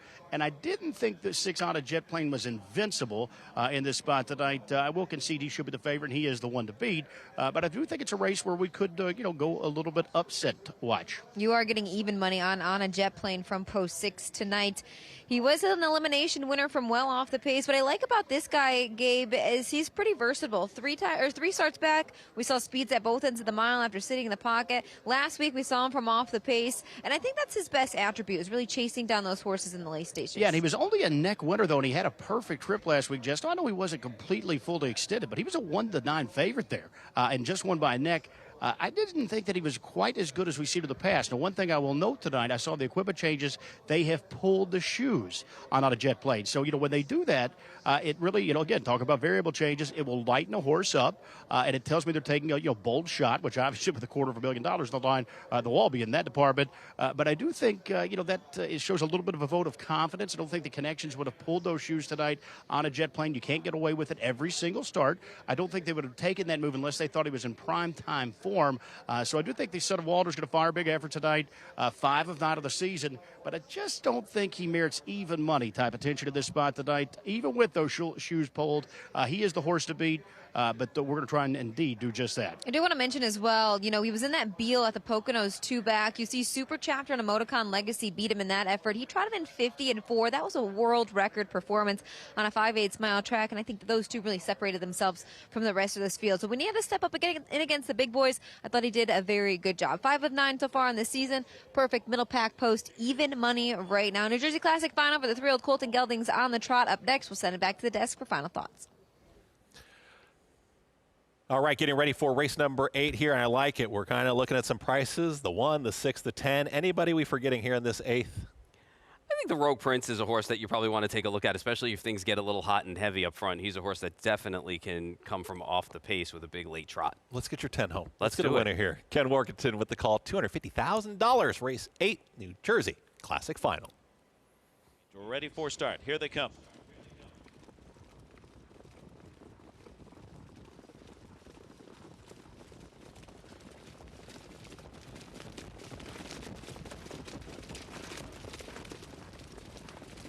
Off stride, the 2, the Rogue Prince. The Rogue Prince is off stride. Yannick G. Kemp fires hard with on a jet plane. And from the far outside of the field comes Go Boom with early speed into the first turn. Go Boom sweeps up on the outside with sharp speed to take the lead from Yannick G. Kemp, who settles in second now. Go Ahead, Make My Day is third. Warriors fourth to the opening quarter on a jet plane is fifth, who's outsprinted early. Then comes Mount Castle. That one followed by Cameraman at the rear of the field, and Moneyman, and Don't Ask for More. And way back after breaking the Rogue Prince, back trotting. 27-1 across the backstretch they go. Go Boom in front at 50-1. That long shot leads the way. Yannick G. Kemp in the pocket spot. Go Ahead, Make My Day revved up third. Warrior gapped a bit in fourth. On a jet plane is fifth, and Fed Racetrack now. So Mount Castle looks to follow him. Then comes Cameraman and Moneyman and Don't Ask for More. 55-3 for the half. That distant trailer again is the Rogue Prince. Onto the far turn they go. Go Boom is the target. It's Go Boom in front by a length and a half. Now here comes On a Jet Plane, the favorite on the outside. He threatens late with Andrew McCarthy pouncing on Go Boom. Go Boom and On a Jet Plane on the outside. He's tracked by Mountcastle, looms large on the outside third. Yannick G. Kemp on the inside. The pocket ride needs racing room. So does Go Ahead Make My Day as they turn for home and off 3/4. Cameraman is third over and fans out 123-2 in the stretch drive. Go Boom looking for a shocker, but on the outside here comes Mountcastle. Slingshots to the front. Mountcastle and Scott Ziron. A rally from Cameraman on the outside. Mountcastle hits a home run in the New Jersey Classic Final. Mountcastle over Cameraman, then close. Go Ahead Make My Day or Go Boom 151. And Mountcastle gets the job done there as Scott Ziron with the driving duties, and they get the victory, and a nice victory for the 4. I'll tell you one thing about this horse. We know that this horse can grind away and can get the job done late in the race. Ultimately fell apart in the end, and we got that little quick burst of trot at the end and put away horses finally. So big win, and you can never count out the money man, Scotty Ziron. Yeah, you talk about the 2 also going off stride, the Rogue Prince right there at the start, and all chance was lost at that point. Sure, and I don't know if it was just a factor of getting revved up going to the starting gate. So, and look at that, he gets a little steppy there at the wire for Mountcastle as well. So I don't think they'll look at that, but he was a little kind of choppy getting to the line, but he still got the job done in there. He kept his stride, but it kind of was a little awkward in the final strides. But either way, nice effort for big money in that spot. Second win of the season. Now, you talk about the stewards will take a look. I mean, they're looking at they probably looked at it just to see, but I don't think he broke stride there. He just kind of just got a little bumpy coming down the stretch in those final strides, but held off the winner and ran well to the line. So I don't see a reason why they're going to, but nice performance there from the number 4 in Mountcastle, but Gabe and Jess, they are trackside. And we see the 4 getting the job done, and another favorite goes down, right? We didn't see another favorite in this spot, and nice victory. Gabe, Jess, your thoughts here on today's 8th? You talked about the body language of that horse and the gait of that horse looking a little funky, Gabe. He actually switched into the pace near the wire. Yeah, this is a little bit of an unfortunate situation, I think, for Mountcastle. They're going to look at it, but as Paul alluded to, you saw the horse just get a little bit bumpy there. You saw something odd happen. Now, we know in standardbred racing, we have 2 different gaits. The trotters, the front right and the back left move in unison. Diagonally gated, so to speak. No pacers, you're going to see the front right and the back right. You're going to see this horse switch into the pace here, I believe, very late in this stretch drive. I believe that's exactly what they're taking a look at here. That is not, kosher. So they're taking a look at that to see if he remained on the trotting gait or if perhaps he switched to the pace. It's very, very rare. You don't typically see this, but I do believe that's what the judges are investigating right now, and that's also why you take a look at the 4 Mountcastle. Got a little bit just off-gated there in deep stretch. And is this something that, and Paul, and I don't know if Gabe and Jess still have us there, but I mean, you take a look at the mechanics and the technical aspects of harness racing and where this actually happens, all of that is going to come into place. Yeah, it really doesn't matter where it kind of happens. I'm watching it, and it looks like for like 1 or 2 strides, he like that one stride, he kind of does go into that right there. Like he kind of goes. Which is well after the wire. Which is after the wire. Yeah. But before the wire, did you feel like you saw Watch, that? see, coming right here, you're going to see he's going, he gets a little bump. You see his knee kind of jump up right there, and he gets a little, he changes into right about, see, he skipped, and he gets into that movement, and I'm watching left, right, right there, right, left, right. He kind of just has this funky action right there. I think for a stride, he kind of did get into a pace. We'll see what the judges decide on this. After the wire, he totally broke, but it doesn't matter because it was past the wire. But this is a tough call right here. Not sure if we have Gabe and Jess still right now, but your feelings, Gabe and Jess, did you, before the wire, where are we at? Because, I mean, this is really tight. You were speaking of, and you're not in the stewards booth, obviously, but where did this take place that you feel like the stewards are really going to have to take a look at? Is it right there at the wire? I think it's a little bit before the wire, actually, guys. You can kind of tell when he's trotting. Scotty's kind of keeping him together there, and you can see his head bobble just a little bit right before he does switch into the pace. just about now you can see him switch into the pace. So he's well before the wire before switching into the pace. Then he eventually goes off stride. Yeah, he does. You know, he knew it at some point. Even the horse thought, wait a minute, what's going on here? But I'll tell you guys, this is not going to play to the judge's decision.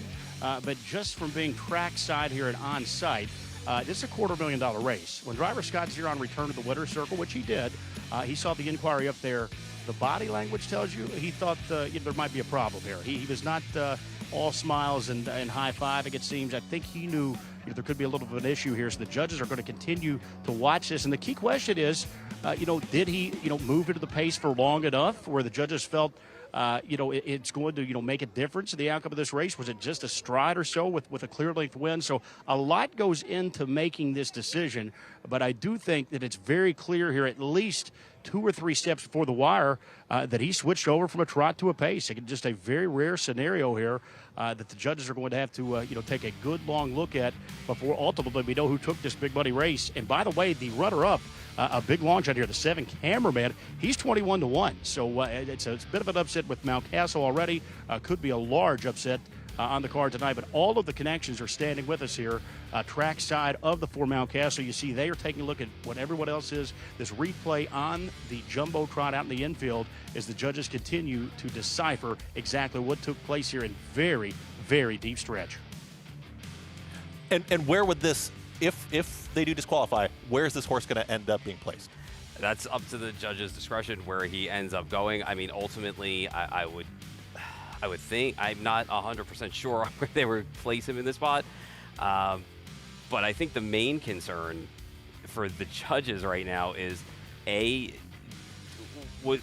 did it affect the outcome of the race, and B, clearly he does this for 1 or 2 strides. So now the question is, what do you do with him in this spot? And it's just unfortunate where it happened. If this happened, a few strides back, it's an easy call. But if we break out the rule book, and it does sound like you started seeing a change in the action a few strides before the wire. There was 2 or 3 strides where he definitely, you could actually see Scott Zeron in the bike kind of rock back and forth trying to keep him together, and that's where he kind of lost his action and got into a little bit of a choppy pace in that spot. And based on whatever the rule dictates in this position, that's the rule that you would have to enforce here, right? Yeah. I mean, you'd have to stick to that regardless of where it goes. Yes, there's $250,000 on the line. Yes, but if the rule states that you got to stay in the correct pace or trot throughout the race, then it kind of makes a decision for you. They're taking a long time to look at this for this kind of money and in this kind of spot. And it's a shame because he ran a bang-up race in this spot to get the job done at the end of the day. And actually, I mean,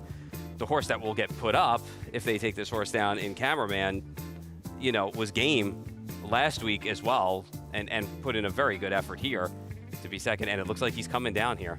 I guess the confusion is, where do you place the 4? Second. And you place second because because again, you're looking at the spot, so sometimes you don't know again where the judges would want to place him depending on the outcome of the race. In a spot like this, you would place him in the second spot. All right, and you do see the change being made right there. 7-4-1-8 will now be the new order of finish, and Cameraman ends up with the victory off of that disqualification of the number 4 in Mount Castle, who is disqualified and placed second. Based on the rule, it's the right call? Yes, based on that, and I kind of misspoke a little bit before when I said the judges, may or may not look at it. They need to look at it, obviously, and they did, and they made the right call. Drama in the race, but the judges making that decision. We'll hear from Gabe and Jess and plenty more on America's Day at the Races.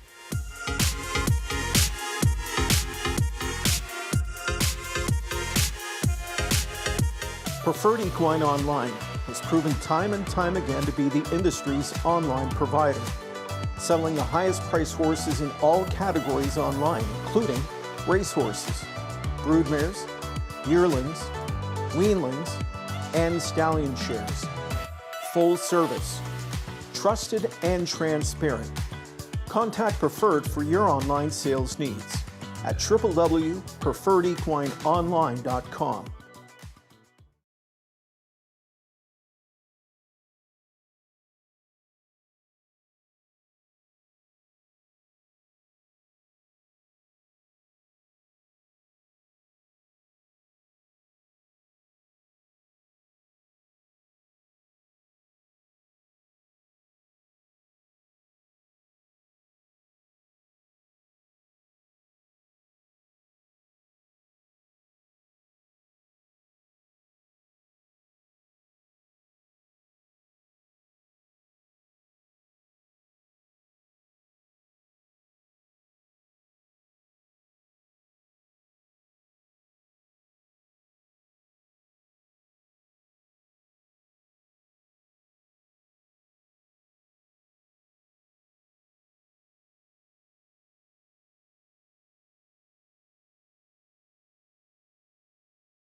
Back here on America's Day at the races, and some drama there in the 8th race there at the Meadowlands. It's been a gorgeous night, and now we get the disqualification as it was the number 4 Mountcastle crossing the wire first, disqualified after an infraction there late in the race, and number 7 Cameraman ends up as your winner.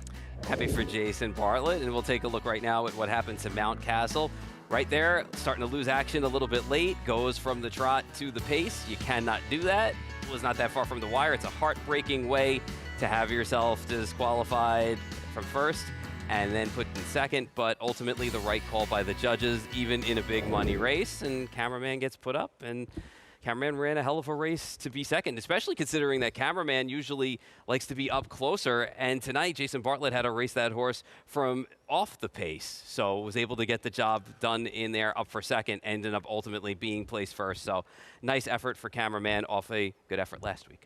If you bet Mountcastle, that's it gross. Hurts. That is rough. It hurts. It hurts, but again, bad beats, but that is tough. It happens with trotters sometimes. You see the violent breaks. You don't see them go into the pace that often, but you do see, bigger breaks. But these things do happen. It's just unfortunate that it was a $250,000 race and 2 or 3 strides before the wire. Man, it's a tough game. It's a very tough game sometimes, but you do see the winning connections as Jason Bartlett gets the victory. And we see another long shot as vaulted into that spot, and Mountcastle ran very well in that spot, but so did Cameraman. It was a nice effort. It's amazing that, Cameraman, if you look back 2 starts back in the Standard Development Fund race, was 90 cents on the dollar, was $2.70 on the dollar last start, and today you get $44 if you liked him on the put up to first. Wow, impressive performance there, a lot of drama, the infraction, judges make the decision. Cameraman at 21-1 is now vaulted to the top spot, Mountcastle, and go ahead, make my day, rounding out that trifecta in tonight's 8th race. Race number 9 is going to be coming up here from the Meadowlands, of course. And we're taking a look at the 9th race, New Jersey Classic Final. $150,000 is the purse. And you take a look at a field of 8 in here. And Captain Optimistic, Dexter Dunn, 3-2. But on a night like this, I'm staying away. Give me a price. Give me a number. Listen, I picked him on top. We'll talk about him a little bit later on. He's on the march, headed towards the Little Brown Jug. So we'll see what we get out of him tonight. But I just love that Kane Pace win that he had a couple of starts back, but we'll talk about him and the rest of the field a little bit later on. Yeah, it should be a nice race coming up there, $150,000. We're going to have plenty of coverage on that. And trainer Nancy Tactor, we're going to talk about what she's accomplished, what she's done as she continues to make her mark on the sport. She's a rising star. She's here. She's definitely a star here in harness racing, and we'll hear more about trainer Nancy Tactor when we come back on America's Day at the Races. Whether you maintain a food plot on the weekends, tend to a small herd of livestock, or work in professional landscaping, New Holland's family of Workmaster and Boomer compact tractors at Clinton Tractor can get the job done. Known for delivering outstanding value for their performance, these reliable, powerful, and easy to operate New Holland compact tractors will help you tackle your to-do list while being easy on your wallet. We are the leader in service, Clinton Tractor. ClintonTractor.net. You bet with Naira Bets. Bet any track, anywhere, anytime. Download the Naira Bets app to play today and get a $200 deposit bonus. Watch live horse racing. Get expert picks. Boost your bankroll with weekly promotions and hone your handicapping skills with exclusive tips and tutorials. Download the Naira Bets app now. Sign up now to claim your $200 deposit match bonus. You bet with Naira Bets. Racetrack Television Network brings you every race from every track on every screen every day. Monthly packages starting as low as $5 per month. RTN gives you great value and access to more HD streaming and race replays than anyone. Visit RTN.tv today to sign up and watch on almost any device, including Roku and Amazon Fire. RaceLens is the most in-depth product in horse racing, with unique features found nowhere else. True odds, predictive analysis, and pace projection. RaceLens. It will change the way you follow horse racing and take your game to the next level. Enhance your handicapping with AI Fast Facts, exclusively on Naira Bets. Open your Naira Bets app, click View Runner Details, and a stat-driven fact will appear for all U.S. thoroughbred racehorses. Download the Naira Bets app to start using Fast Facts today.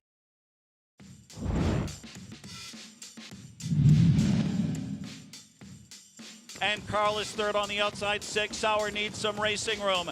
They turn home off 3/4 in 1:22 and 4 into the stretch of the Hambletonian. Highland Kismet, big effort first over. TCI's trying to battle back. And right there is Carl on the outside with a late lunge. Highland Kismet, Carl on the outside, a final surge. Carl, Yannick Gingras, and Nancy Tactor. He's king of the Hambletonian. And there you did see Carl getting the victory in the celebration right before the wire. As impressive performance through the weather and a memorable day and a memorable race. Yeah, huge for the sport because everybody loves Carl. And then also Yannick Gingras got his first Hambletonian win.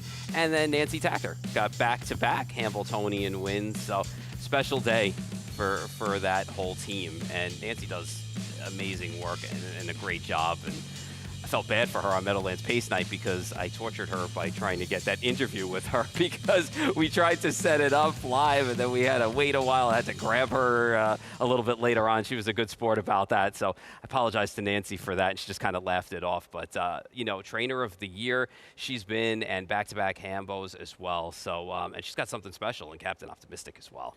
And one thing I've noticed too is just the honesty from the connections usually that you do get from those interviews like you speak about, because they know where their horses are spotted and if they're coming up to a good race or how they feel about some of the efforts, because they have a lot of consistency. You see them often, and the trainers really kind of point you towards, you know, my horse is feeling good or not. Sure, and they're, you know, front line along with the assistants and the help in the barn. They know. They're with them every single day. So they know every nuance. They know every single motion. They know every single, you know, mental aspect and attitude of their horse, as well they should. So they know them best. And pretty much all of the time they're honest with us. Yeah. I said pretty much all of the time. That is how stars are born, and that Hambletonian obviously takes place in New Jersey, right there at the Meadowlands. But harness racing is really an international, worldwide, global event. You take a look at the international trot and looking at some of those names, but representing the United States, you've got Double Deceiver in there, but you've got Periculum as the name that jumps off the screen for you, of course, that we have seen. But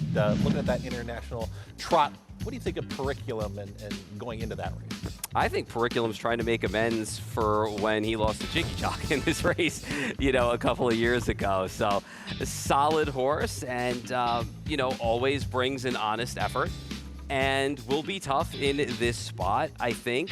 But again, you know, the half-mile track's always a question for all of these horses. The break is always key because we'll see if they get revved up at the start or they kind of, you know, bang a knee or they do something. And you're putting 10 horses on a half-mile track with a second tier. And they don't do that at Yonkers. This is the only race that they usually do that for. So we will see, you know, what happens with this guy in this spot, because this is a diverse field, you know, with quite a number of horses in here. And Atos Kronos, we've seen, you know, campaign here in the U.S., even though, you know, he's representing Sweden. And you've got Honig, who is a Elite Lop winner previously. You've got a horse like Lexus Cody, who's blossomed, but will he stay flat on a smaller track? He's had some problems with that. Usually the bigger tracks are better for him. And, you know, the post is going to be important for him. But you're bringing together some really nice horses, and my heart has to be with Italy. I mean, I'm 100% Italian bred, so I mean, come on, Diva Ek.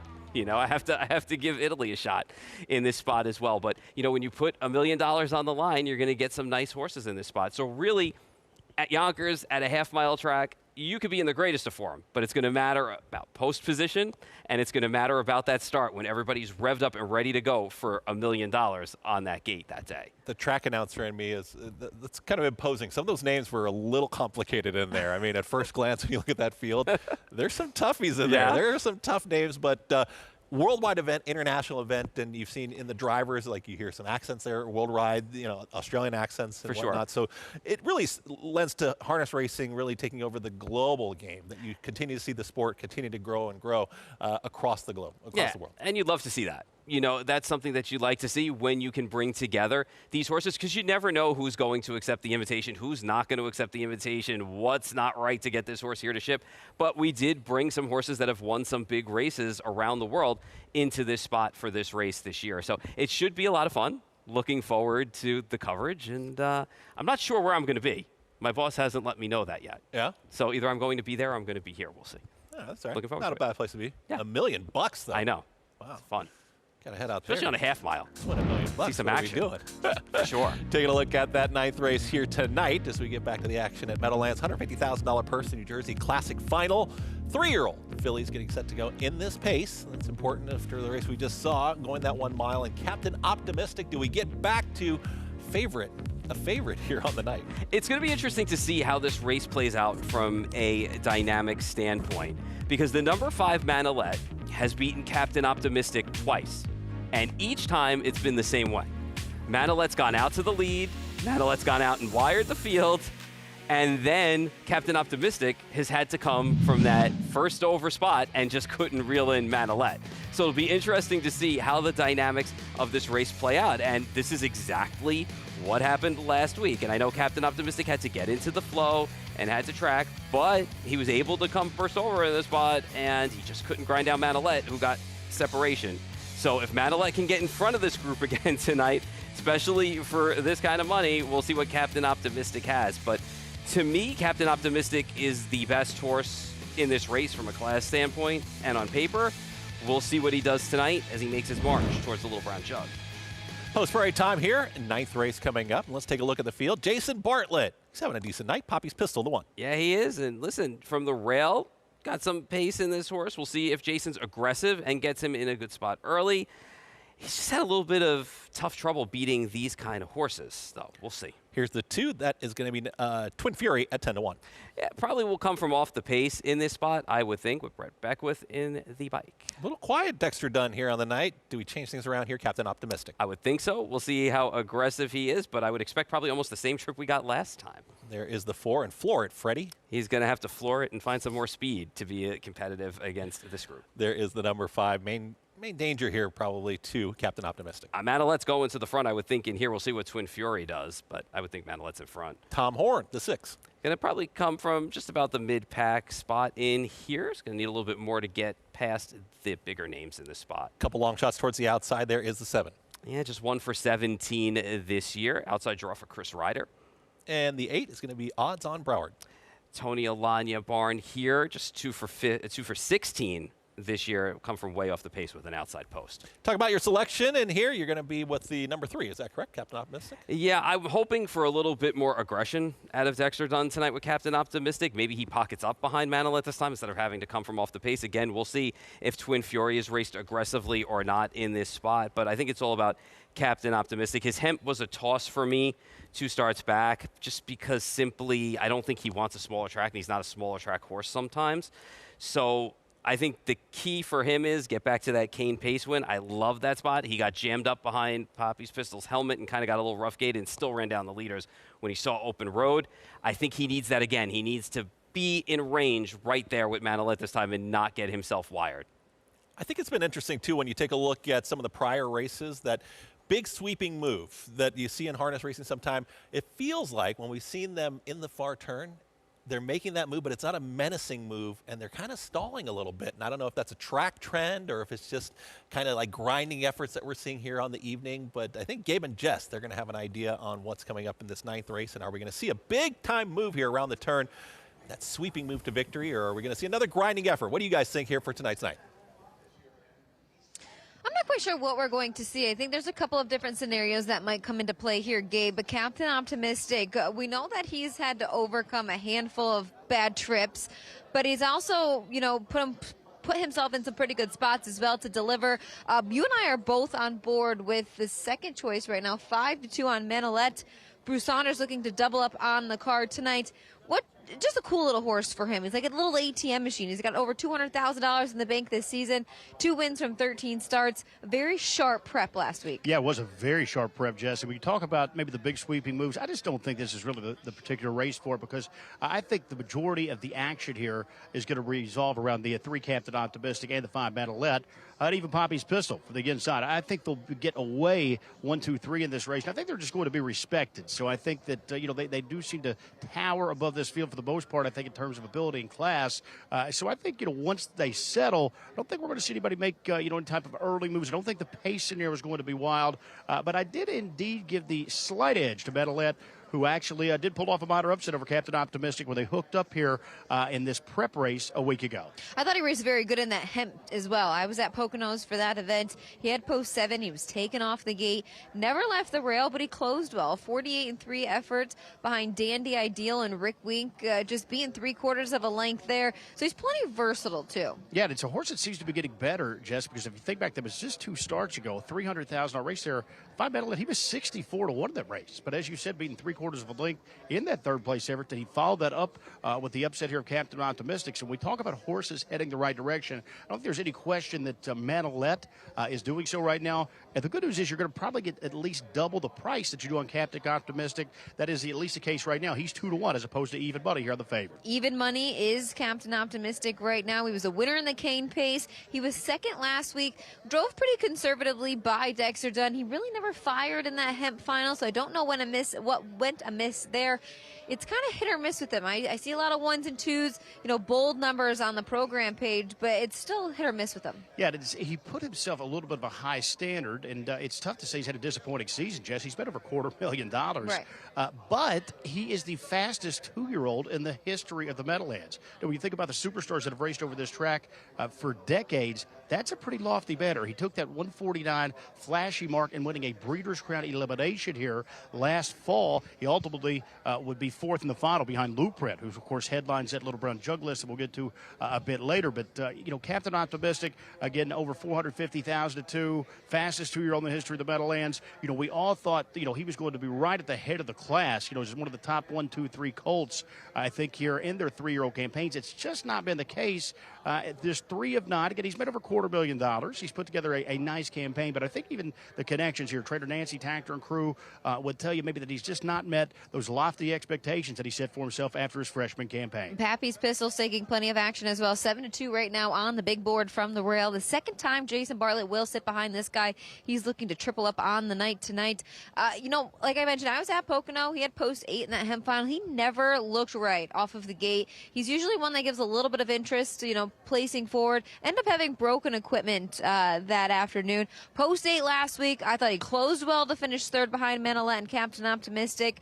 I'm curious to see what Jason Bartlett will do from the rail. I think he's going to have to leave a little bit. Yeah, well, he's 3rd in the Meadowlands pace final. Of course, one of the sport's signature events. I think he is going to protect that pylon position. He's got the inside post.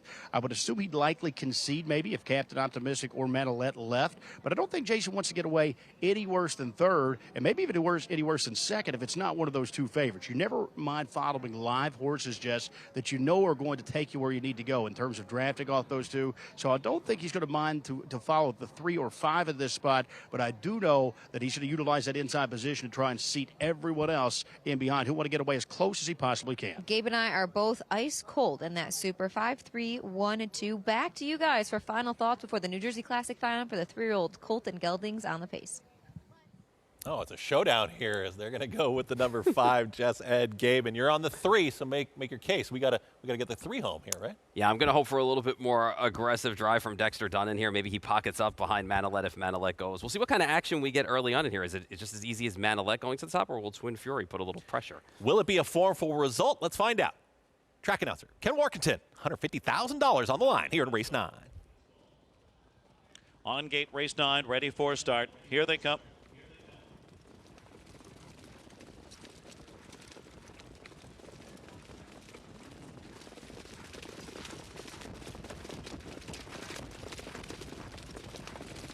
They're off. Manolette is firing hard. So is Captain Optimistic and Pappy's Pistol on the rail.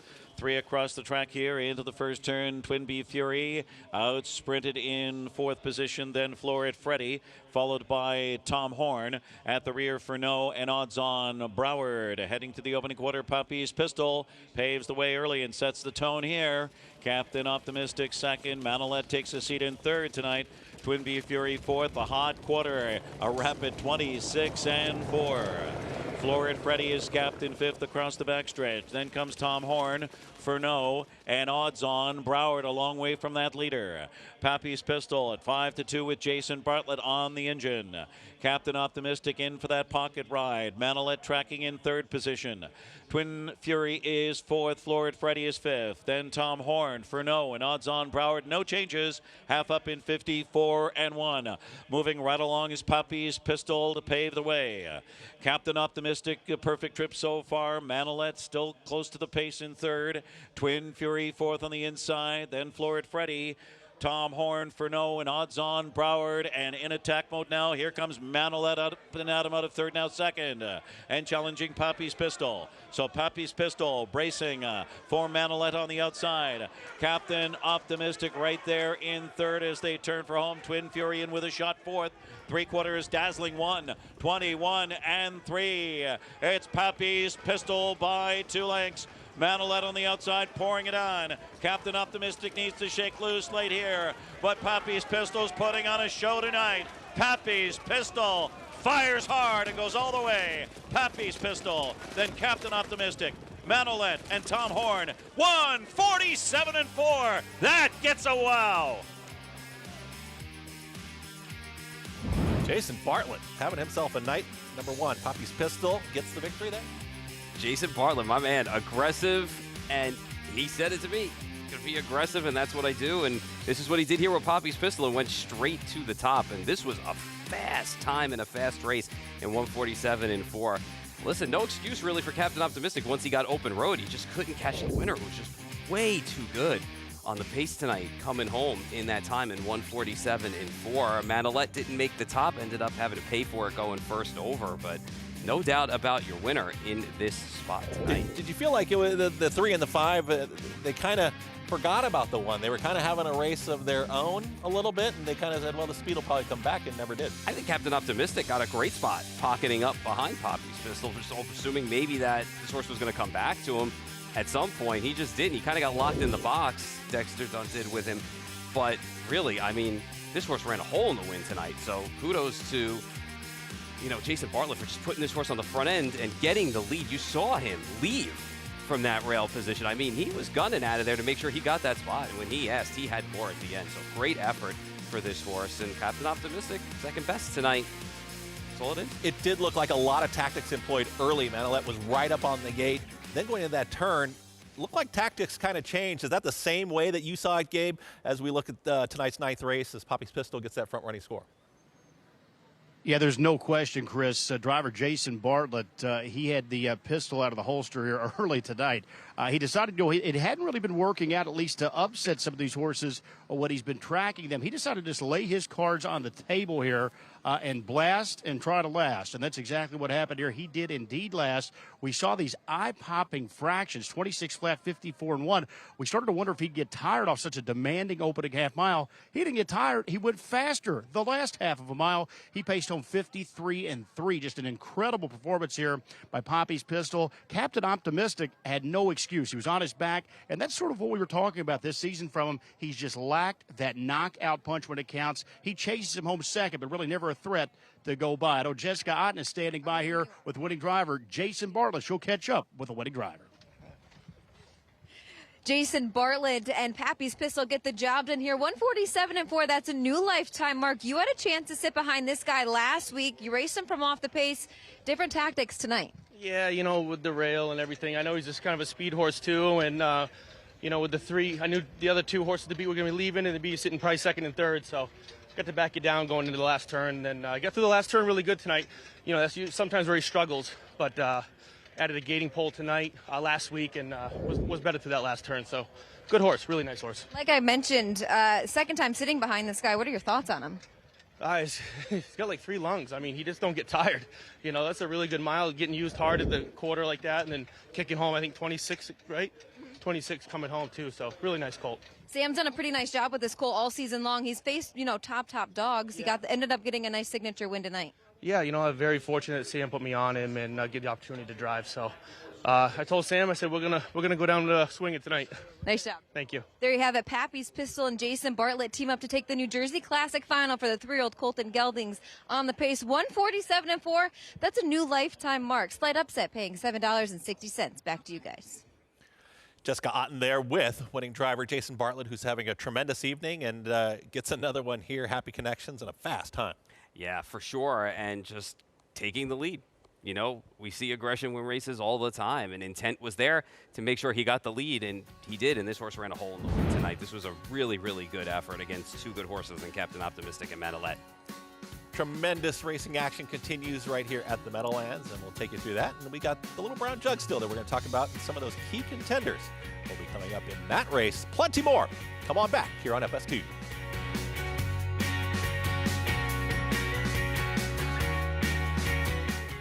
Who's in for Mohegan? Obviously everyone. A cheers with friends, then it's off to the races. A moment of calm before the dark and stormy. One more dance floor. Who needs skill when you have style? And feeling like it's the best time ever? Smile. Apps and nightcaps? Yes. Then it's down for the thread count to start it all again tomorrow. This is how it feels when you're all in for Mohegan. Mohegan Sun.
Welcome back to America's Day at the Races, and don't forget you can get involved in the action at Naira Bets. NairaBets.com.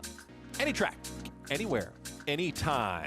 A deposit match bonus, sign-up bonus, match 200. Looking forward to that as always. Head on over to Naira Bets and get involved here with us. And we did see an impressive performance. If you like the one, Poppy's Pistol, Jason Bartlett, he's having a great night on this Friday evening and gets another one there, front-running score. Yeah, and you go back in this horse's past performances, and back in July, he did beat both Meadowlands and Captain Optimistic. He did it from off the pace. Today, he did it on the front end, wire to wire. And we have seen some really impressive performances. Will it continue? We're going to take a look at race number 10 in just a moment. And there is the field coming up. There it is. Here, race number 10, New Jersey Classic Final. Another $250,000 on the line. So the purse money has absolutely been there. We're looking at Apex right now. Dexter Dunn, is this the one? Maybe. They paid up for this guy over $525,000. So this should be a good matchup between Apex and Diabolic Hill. So perfect 3 for 3 on Diabolic Hill, and then things kind of went awry a little bit. So looking to turn that around. But Apex is the horse to beat in some ways in this spot. So it should be a nice matchup. Maybe we can get a matchup of favorites like we had a couple of races ago. Throw down. Yeah, our continued coverage here from racing from the Meadowlands. It's been an exciting evening so far. And of course, a lot of these contenders and competitors we're going to be looking forward to, maybe not some of these names, but we're looking forward to the Little Brown Jug and the top 10 contenders. And a name jumps off the page there. Top spot, Blueprint, who is just coming back, as well as he had a little bit of a hiccup there in the summer. But Blueprint going to be a deserving favorite, probably, in the Little Brown Jug. Yeah, I mean, it'll be interesting to see what happens. He's definitely on the tops of everybody's list. But when you look at his North America Cup race, I mean, he didn't get the greatest trip in this race either. And he just kept on going and ended up with a 147 in one time, which was pretty fast. So I think that when you look at that race, and he paced home the last final half at 53-2, so it's all systems go for this horse despite the trip that he had. And to me, he looked sharp in his race last week. You know, he took his cue nicely. When he got to the top, he was able to draw away. He's got a matchup tomorrow coming up, you know, in the past series, the Pennsylvania Sire Stakes Championship over at the Meadows. He's going to face Prince Hal Hanover, who's on everybody's list, and in that 2 or 3 slot, depending on where you want to put him. Blueprint drew post 7. Prince Hal Hanover drew post 8. So they've got a couple of wide draws tomorrow. It'll be interesting to see what happens when they throw down. But for me, Blueprint right now is at the top of my list, and probably a lot of others. And then we have seen Blueprint kind of be the leader of the division and being the deserving, if not overwhelming, favorite there for trainer Ron Burke. But plenty of other horses with a shot in there, as we saw him. When we saw him scratching, he had to go through, just like I said, a little bit of the hiccup there, trying to keep him going throughout the year. But there's a lot of other contenders as well. Absolutely. Absolutely. Any 100%. names that jump off for you as far as the race? Obviously, Prince Hal Hanover is one that jumps off at me. And an interesting thing, last year with the Little Brown Jug, got to keep an eye on the way the track plays that day as well. Because last year was very speed favoring. We'll see if we get a fair track this year, because that's going to make a difference as well. Look to be maybe a little bit more wide open here. Blueprint will be the favorite. But Gabe and Jess, the Little Brown Jug, out of that top 10, I believe we had on that list, who else has got a real shot here to maybe take down the big favorite coming up in the Little Brown Jug? Outside 5th. Well, spoiler alert, Blueprint is on the top of my list for sure. You guys talked about him being at the top of the division. He had to miss, a couple of months there, but he's back and ready to go. He's in tomorrow. Like Paul had mentioned, him and Prince Hal Hanover are going to face off from a couple of outside posts. I think Prince Hal Hanover is one of the sharpest horses in North America right now. He really is, but the Little Brown Jug, Jess, is a true test of champions. Now, think about this. Again, a half-mile track. As we're racing here at the Meadowlands tonight, of course, a mile track. You go around just 2 turns. In Delaware, Ohio, you go around 4 turns. So position can be key. Post position can be key. And early speed, of course, is very well utilized there because that stretch is so short. Also, you come back for a second heat that day. That second heat, the post positions are drawn based on how you finish in the first heat. So if you're 3rd or 4th and you slip into that 8-horse final, you're going to be in really a tough sledding there with an outside post. So winning that first heat is so key. That means you get to draw inside for heat number 2. So I do look at a horse like Blueprint, but it is a bit of a test of endurance. He's coming back off a little bit of an injury. Will he be able to handle 2 heats, this fresh, coming back off an injury? I know the Connections, it's a big race for them. Obviously, the road goes through Blueprint. But as I said, early speed key in this race, position, everything. How about the horse we just watched, Poppy's Pistol? He blasted out of the gate. If he can get an inside post there, guys, I think he could really make some big noise early on. And through that short stretch drive, it's tough to pass there in the late stages. I was just going to say that. Jason Bartlett alluded to Poppy's Pistol in that interview as having 3 lungs. And tonight it looked like he could have kept going and nobody was going to catch up. Yeah, it really is just so key there. He has been, phenomenal. But, just to see that different dimension, we really hadn't seen that absolute blazing early speed from him until right here tonight. Yeah. But I think this is a guy that was a little bit lower down that top 10 list. I think when those ratings are recalibrated, so to speak, next week, you'll see the Pistol start to move up. I will definitely be looking on the USTA for plenty of entries to come because there's a top 10 list out on there right now, but we'll see about 20 or 25 horses entered into those eliminations. Really looking forward to covering that show as well. We'll send it back to you guys. And you took a look at that top contenders list, and Poppy's Pistol was down there at about 8th. Captain Optimistic at number 3. Do they move? Does it change your position a little bit based off of what we just saw? I would think so. I think they're gonna move up and down a little bit. I wish Captain Optimistic would find the good old form and knockout punch that he had to put horses away because he just doesn't have it right now. And Poppy's Rocket is another horse. I know there's a Poppy's Pistol, but Poppy's Rocket, too. Keep an eye on that horse as And well. the half mile is important to point out, Sure. too, right? I mean, does speed play a different way, obviously, there with a smaller Yes. configuration? Yeah, and you got to move faster, too, if you want to come from off the pace. All right, we'll see who has that quick twitch, and we'll see what happens in the Little Brown Jug. And we're going to see what happens in the 3-year-old Filly Trot Consolation non-wagering event on Take Delay. But check it out. 3-year-old filly trotters, field of 5. Preferred equine starting gate, picks up speed.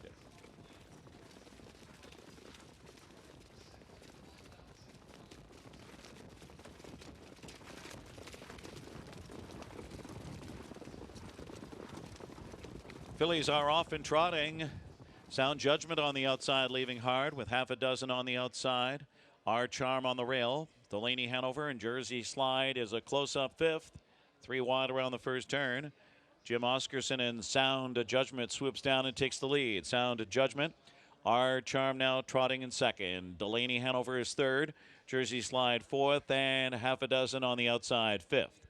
At the opening quarter, it's Sound Judgment, the best there in 27-3.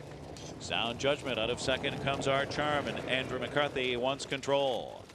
Our Charm strides up and takes the lead now from Sound Judgment. So it's Delaney Hanover trotting in 3rd. And on the inside, Jersey Slide. And on the outside, half a dozen 5th. Getting close to the half here. Our Charm in full control now. Sound Judgment trotting 2nd. Delaney Hanover on the inside 3rd. Then Jersey Slide and half a dozen. Half up in 56-4 at 29-1 second quarter. For Our Charm. Our Charm by length as they round the far turn. Sound Judgment right there in the pocket spot. Delaney Hanover is 3rd. 3/8 to go now. Jersey Slide is 4th, and half a dozen is 5th. Midway on the final turn and heading to 3/4, Our Charm continues to pave the way. Sound Judgment edging out of the pocket spot now. We'll take a late shot. Delaney Hanover within striking range, 3rd at 3/4. Our Charm in 125 3/5. A well-rated Our Charm by 2. But here comes Delaney Hanover unleashing a big rally for Scott Zeron. Delaney Hanover right by and drawing clear. Our Charm now back in the 2nd spot, then Sound Judgment. Delaney Hanover, a decisive winner, Delaney Hanover and the Money Man with 3 tonight. Then Our Charm, Sound Judgment, and Jersey Slide, 152-4. The number 3, Delaney Hanover, and a horse that you've always liked, Paul. Yeah, and she had problems in the elim race. She broke stride and before the start and came from a long way back. Actually got herself up into 5th at one point. Was only about 4 or 5 lengths out of it, and then kind of ended up finishing 6th in that spot where you were not going to get through. And you only got to go back. Her Delmonica was really a good effort behind Yotilli, and then she finished 3rd from an impossible spot as well, coming from off the pace in the Hambletonian Oaks. So Class won this race. She trotted the best out of everyone, and she was much the best on paper. $100,000 purse, nothing wrong with that. Plenty more coming up from the Meadowlands right there in East Rutherford, New Jersey.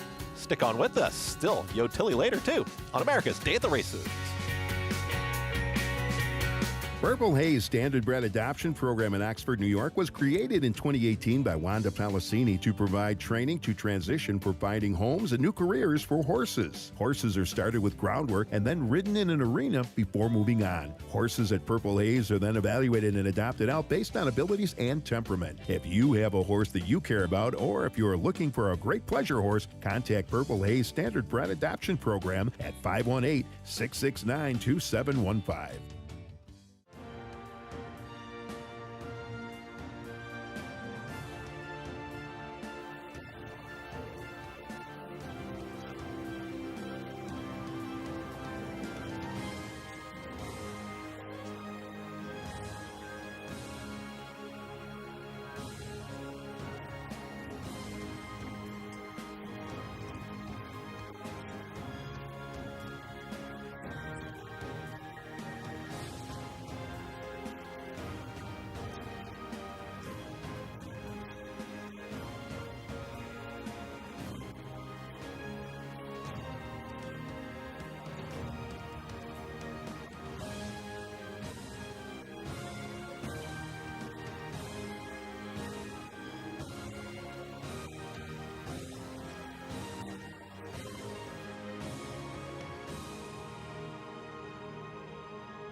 Ever dreamed of owning a racehorse? Well, now you can for free. Introducing freeracehorse.com, where you get a real share in a real racehorse at no cost. Be part of the action. Get VIP access to training, exclusive behind-the-scenes content, and experience the thrill of the race like never before. Sign up now at freeracehorse.com and claim your free ownership share today. Don't just watch the race. Own it.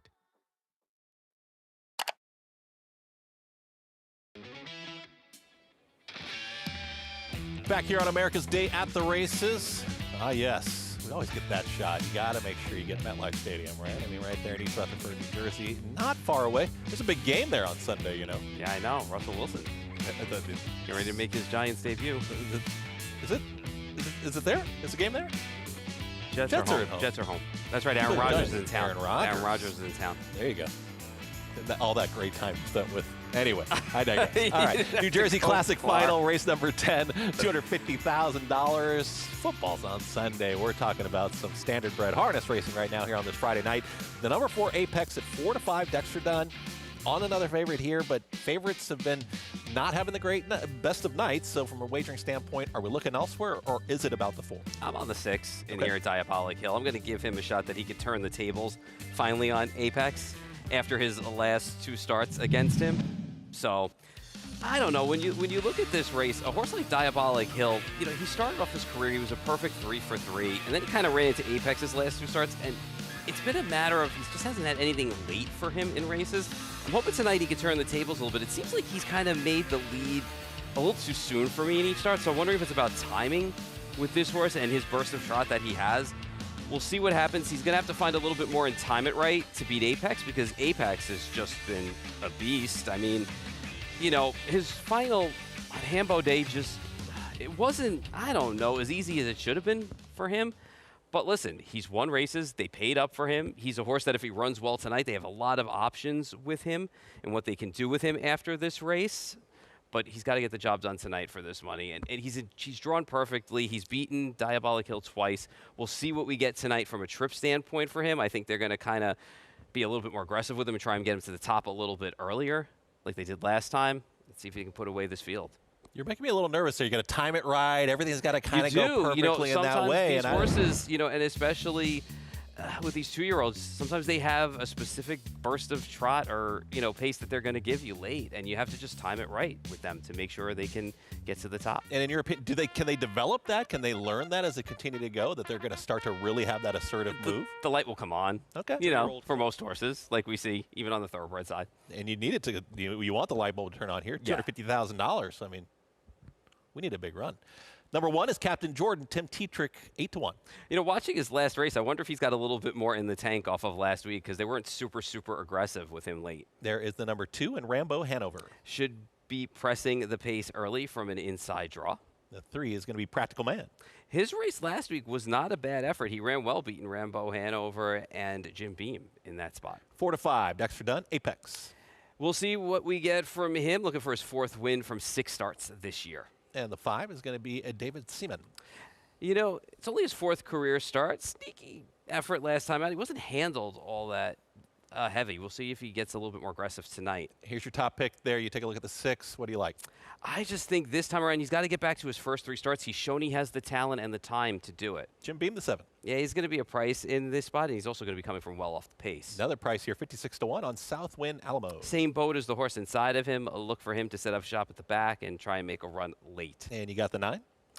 He's an interesting horse because he's had a couple of efforts that were okay. He's just kind of backed off them recently, but he might be closer to the pace early on. Nordic Dancer is the 10. Yeah, from the 10 hole, he's going to have to try and work out a trip, probably going to take back and try and make one run from out there. Okay, taking a look at the number 6 in Diabolic Hill, and you've spoken about this horse in this spot, and you really have a strong feeling. It's 7-2. I mean, it's a nice number here on a night where the favorites have been struggling a little bit, and if you like the 6, 7-2, that's a nice price. So we know when you take a look at his past performances, you take a look at his first 3 starts that he had, which he won all 3 of them. He came home in 27, 27-2, 27-3. So we know that he has that fast, late trot in him late.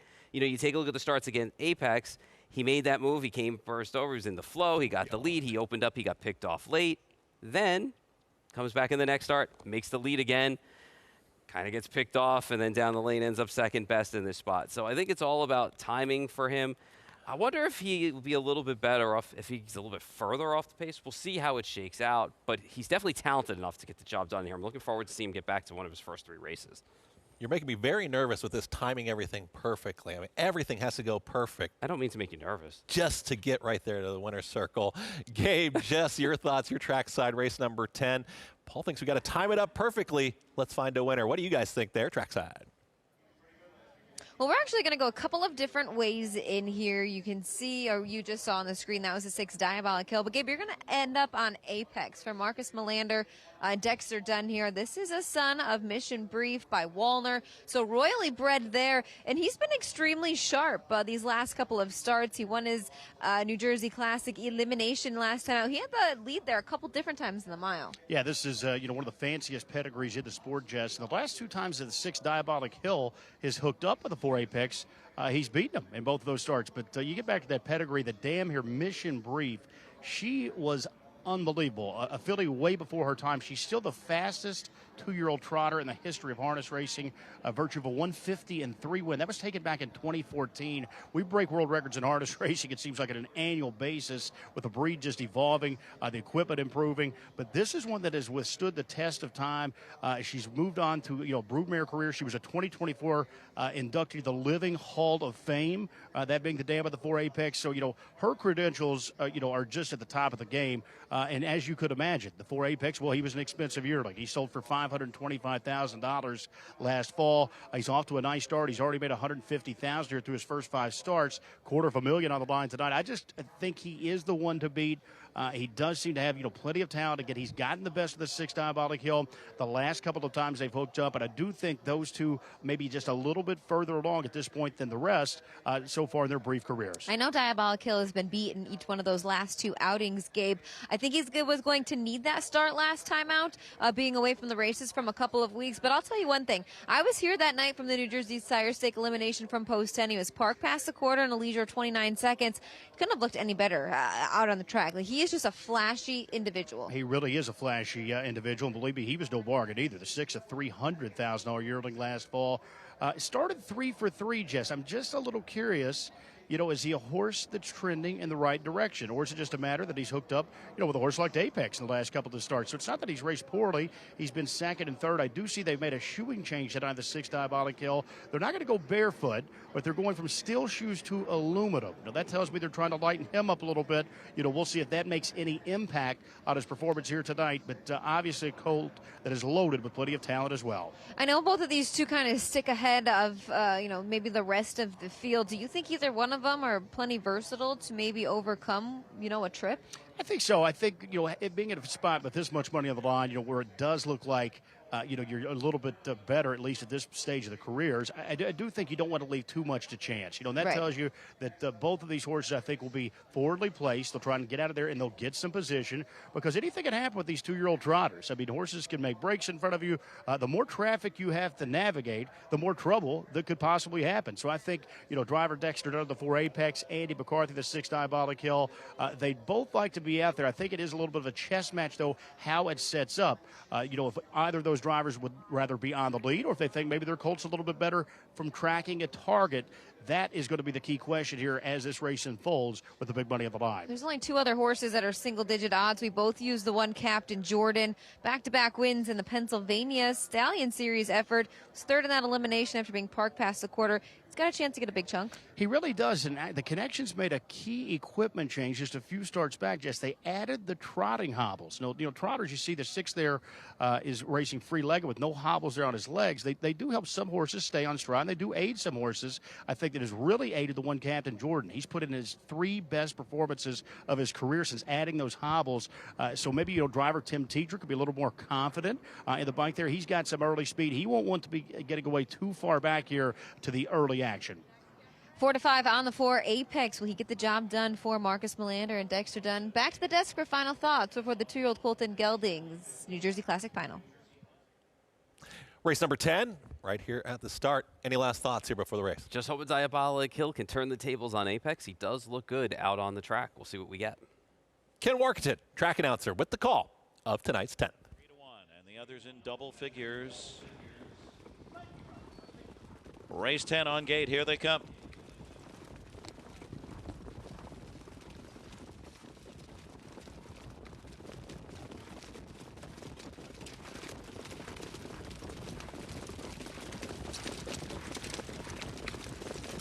Off and trotting, Mega Hill from the outside trying to blast off. Practical Man starts hard on the inside with Captain Jordan on the rail into the first turn.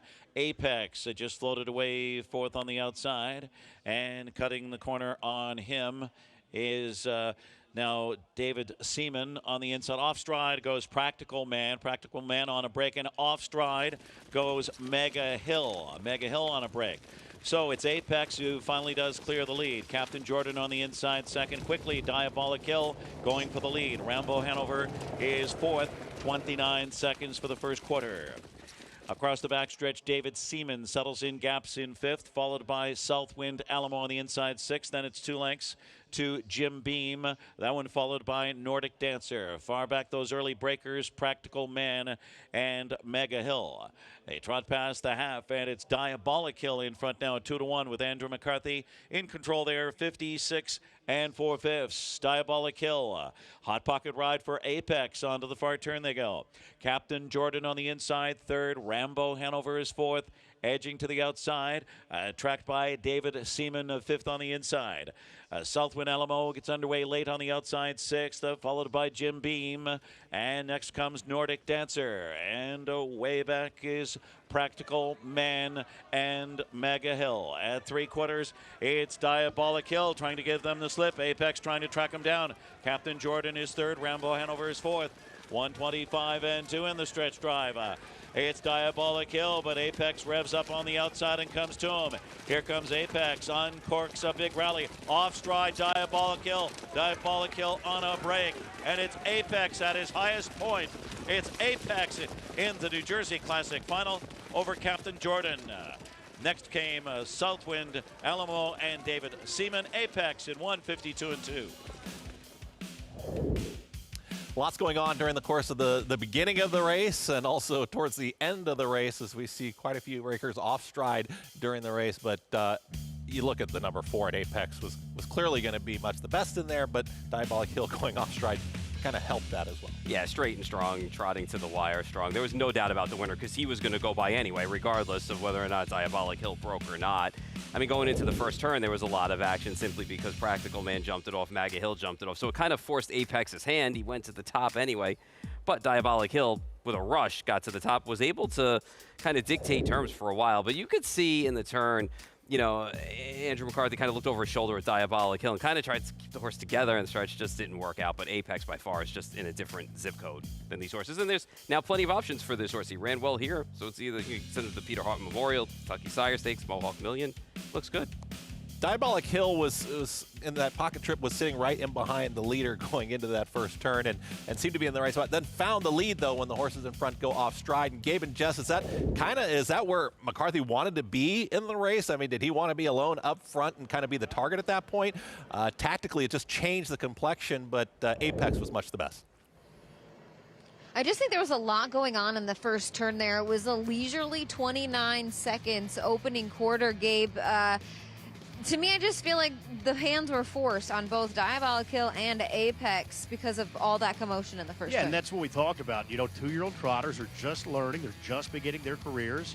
And a lot of horses, you know, do make breaks. It's just part of the education process. So Apex and Diabolic Hill, you know, they had to avoid some trouble there at the turn. Ultimately, they did what, you know, I thought they would do. They would, you know, continue to march towards the front of the race, and they did set up 1-2.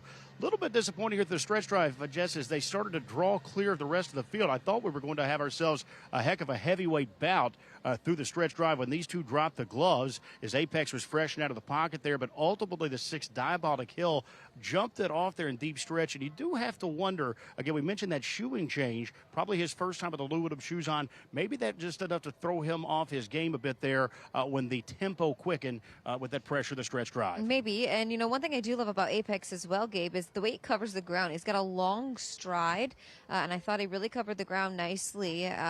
Dividends are paying off, as he was an expensive yearling, $525,000. He's going to lower his lifetime mark tonight to 152 2. Back to you guys.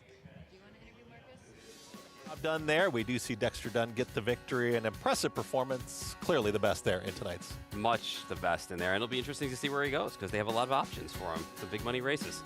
We saw the man, Dexter Dunn, get the victory. Plenty more coming up here as the 11th will be next on America's Day at the Races. Preferred Equine Online has proven time and time again to be the industry's online provider, selling the highest priced horses in all categories online, including racehorses, broodmares, yearlings, weanlings, and stallion shares. Full service, trusted and transparent. Contact Preferred for your online sales needs at www.preferredequineonline.com.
And America's Day at the Races. There you see Dexter Dunn. Apex getting the victory, and impressive performance, and Apex has just got plenty more in store, right? I mean, the future should be bright. Yeah, I mean, they've got options now with this horse now that he ran well in this spot, and he showed he could actually put away a field rather convincingly as well. You could look at races like the Peter Houghton Memorial, you could look at the Kentucky Sire Stakes, you could look at the Mohawk Million.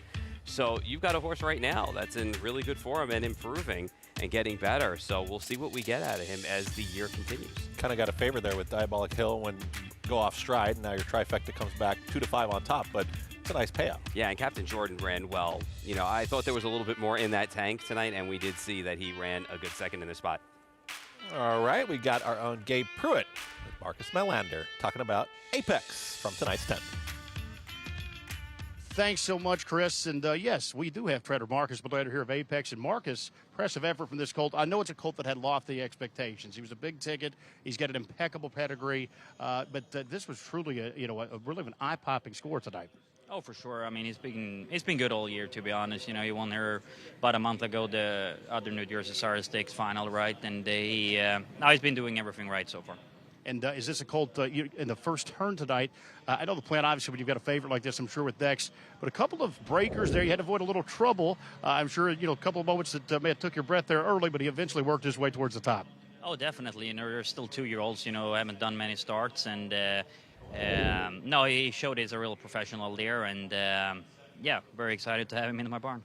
And you've got a colt here, obviously, where, the sky's the limit. And it's a lot of that is management early on in their career. 6th start tonight. What's the plan moving forward? We get to see him a few more times here as we head into the fall. Oh, yeah, we'll see now if we go to Hoosier next Friday or if we go to the Red Mile for the Kentucky final or if we bring him to Canada for the Mohawk Million. So we got spots to go to, but I guess we'll talk with the owners here tomorrow and take a decision after that. Congratulations. Apex gets a big win here tonight. Plenty more moving forward for a very talented colt. We'll send it back to you guys. Thanks very much there, Gabe Pruitt. And just a lot of options there. Apex is running in some very nice form here towards the tail end of the 2-year-old season. Yeah, especially with that pedigree and paying up for that horse, starting to pay dividends now. So some more big races in the future as we close out the year. Yo Tilly, Todd McCarthy will have the driving duties, $250,000. 3-year-old Tilly's Trot, 1 mile. Yo Tilly is the headliner. Not your top pick, though. No, my top pick's going to be Champagne Problems in here, but make no mistake about it, a horse like Yo Tilly, who is now on a 10-race winning streak, a perfect 7 for 7 this year, arguably the best 3-year-old filly trotter that is out there right now. Every week, every race, we keep saying this is a tougher spot for her. I just have a little problem with last week's race and her getting out a little bit in the stretch for a little bit of time. Now, she was corrected, and she was able to get the job done when she was straightened up. But, again, it's not an easy field tonight. All right. So we'll see what you can do. Hasn't been a night for favorites, so if you're against favorites, now is the time.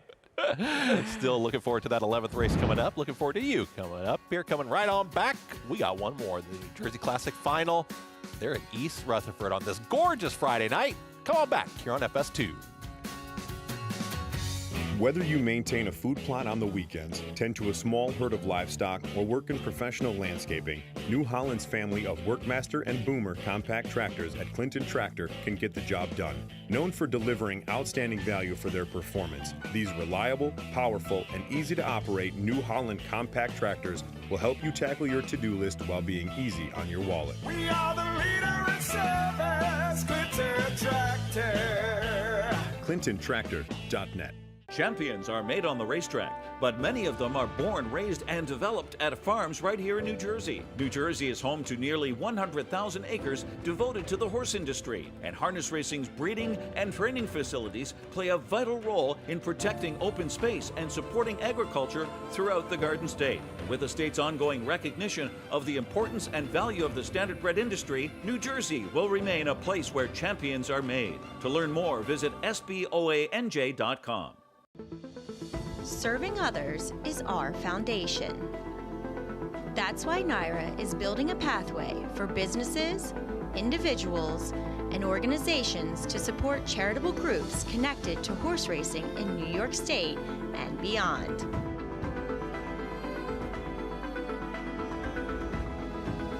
The NYRA Foundation, supporting our community.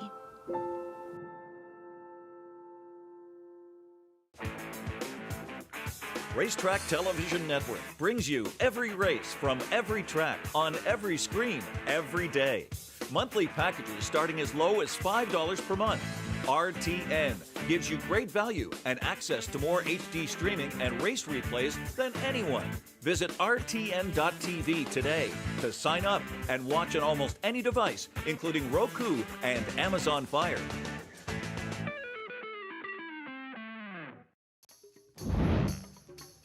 Welcome back here to America's Day at the Races as we get set for race number 11, New Jersey Classic Final. It's been a tremendous night, a lot of great competition and some wagering opportunities. And right now, Walsby is going to be 8-5. Is currently your favorite on the board. So Yo Tilly, who I kind of thought would be your prohibitive favorite, is not.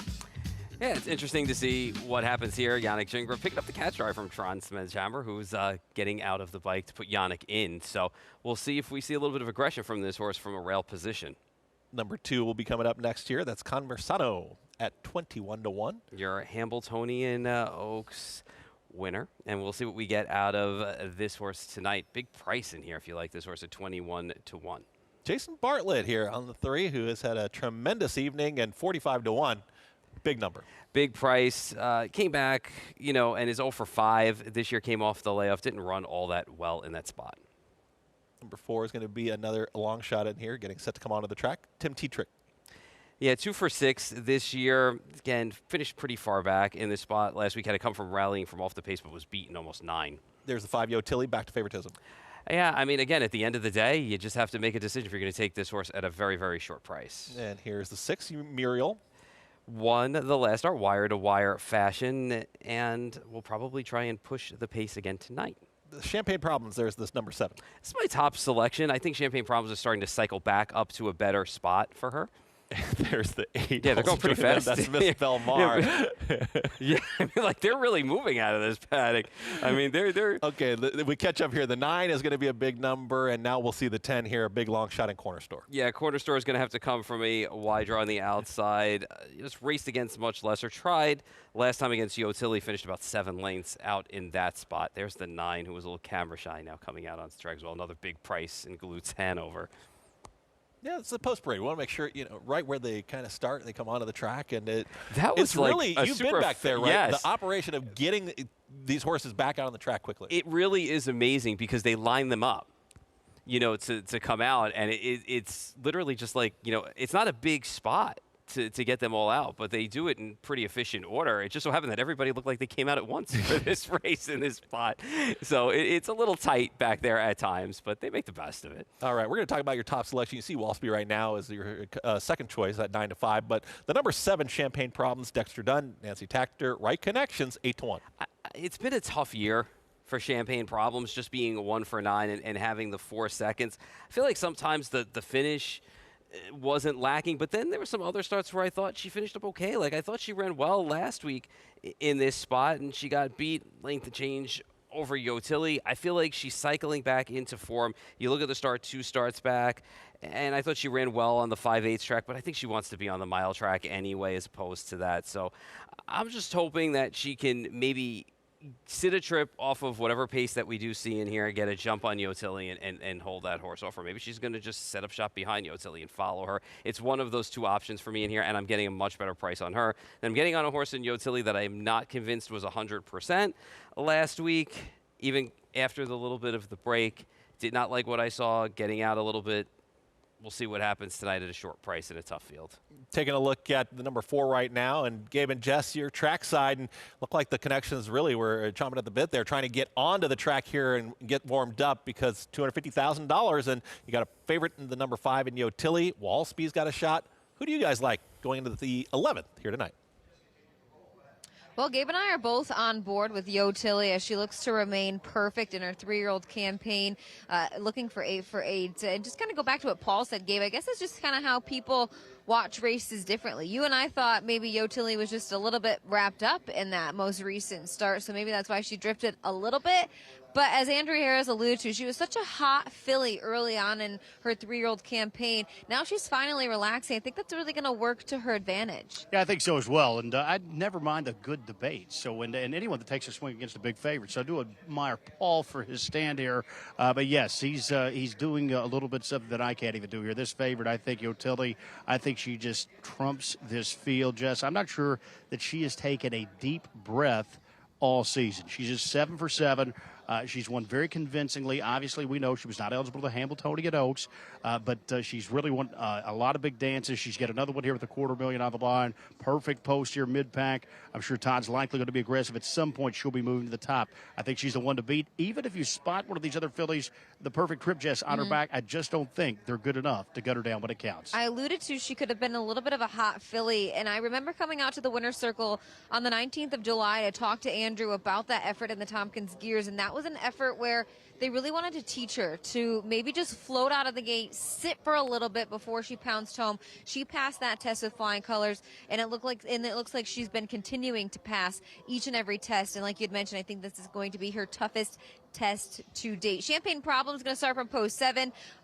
She was second in that Delmonica Hanover Consolation number 2. They added the trotting hobbles there. She was second in her elimination. You know, she's a Dan Patch Award winner at the age of 2, $500,000 in the bank at the age of 2, 7 wins at the age of 2. It's unfortunate she hasn't really come back as strong at 3, but I think those trotting hobbles have really helped her confidence. Yeah, last couple of starts, and again, that's helped her, keep her on stride. I think the 2 starts she's added the trotting hobbles, Jess, have been the best starts of her 3-year-old campaign. Again, she did leave herself a high bar with over $500,000 at the age of 2. It's been, a little bit of a bumpy ride so far. Just $67,000 to the bank. Top connections here. You see her on the track there out by the outer fence. Dexter done the bike for Trader Nancy, tagged her. But I do think she's trending in the right direction here. Another thing that's trending in the right direction is her price. She's 10-1. She, in the elimination race last week, was just a length behind Yotilli. Again, at Armand, Yotilli was pretty much, geared down in deep stretch, but Champagne Problems did make it awfully interesting there up the inside late. Conversano was the Hamiltonian Oaks champion. That's when James McDonald took over the lines there. A perfect mapped out trip by him. 5th in that Delmonica Hanover final at the Poconos, and then 2nd in her elimination last week. Yeah, and 2nd the elimination where she was a 10-cent on the dollar favorite. I mean, I have to think anyway we draw that up. A little bit of a disappointment here. She just has not bounced back to that primetime form we saw her in Hamiltonian Oaks, capturing, our second biggest race there of the day. Jury's still out a little bit here, but you're going to get improved 8-1. But, I can't say that she's exuding confidence heading into this one tonight. Also, driver change to Yannick Gingras from Trans Medhammer on wall speed. They're taking plenty of action. They're 3-1 right now. We'll send it back to the desk for final thoughts before the New Jersey Classic final for the 3-year-old trotting fillies. Thanks very much, Gabe and Jess. And race number 11, Yotilli. They like Yotilli a lot. 3-5, very short price. You like the 7, 9-1. Any final thoughts here going to tonight's 11th? Well, Yotilli's the queen until she gets knocked off. I'm hoping Champagne Problems can turn the tables tonight. We'll see what we get from both of those horses, and keep an eye on the money that came in on the 1. I think that's an important thing to note. 7-2 on this horse from the rail with Gingras aboard. But you're all in betting the farm on the 7. I'm going with the 7 in this spot, Champagne Problems. I'm hoping that she is able to find her form and find the winner's circle for the 2nd time this year. All right, we'll find out what happens. Track announcer Ken Workington. Big race here. Will it be Yotilli? Will it be Champagne Problems? It's race number 11, New Jersey Classic Final, $250,000. Here they come.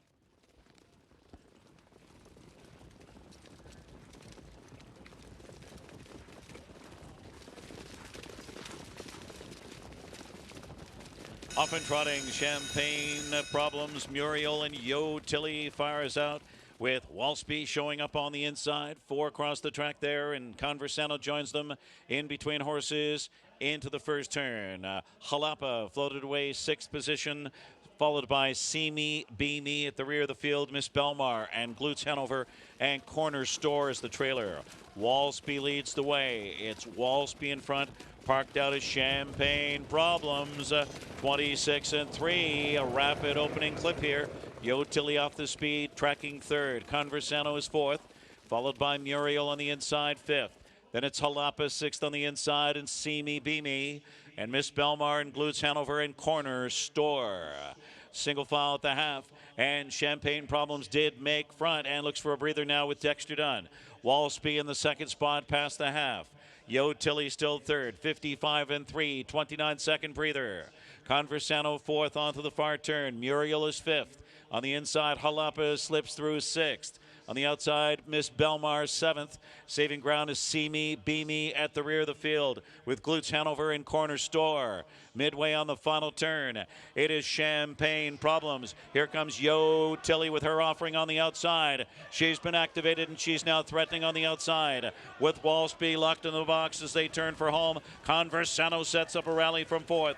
3/4, 123-3. Coming after Champagne Problems. And it's Yotilli on the outside as steamrolls and pours it on. Digging in Champagne Problems. Yotilli on the outside. They are stride for stride. A tussle to the wire. Then it's Walsby and Conversano. Yotilli wins again. 8 for 8 on the season. 11 in a row. Then Champagne Problems.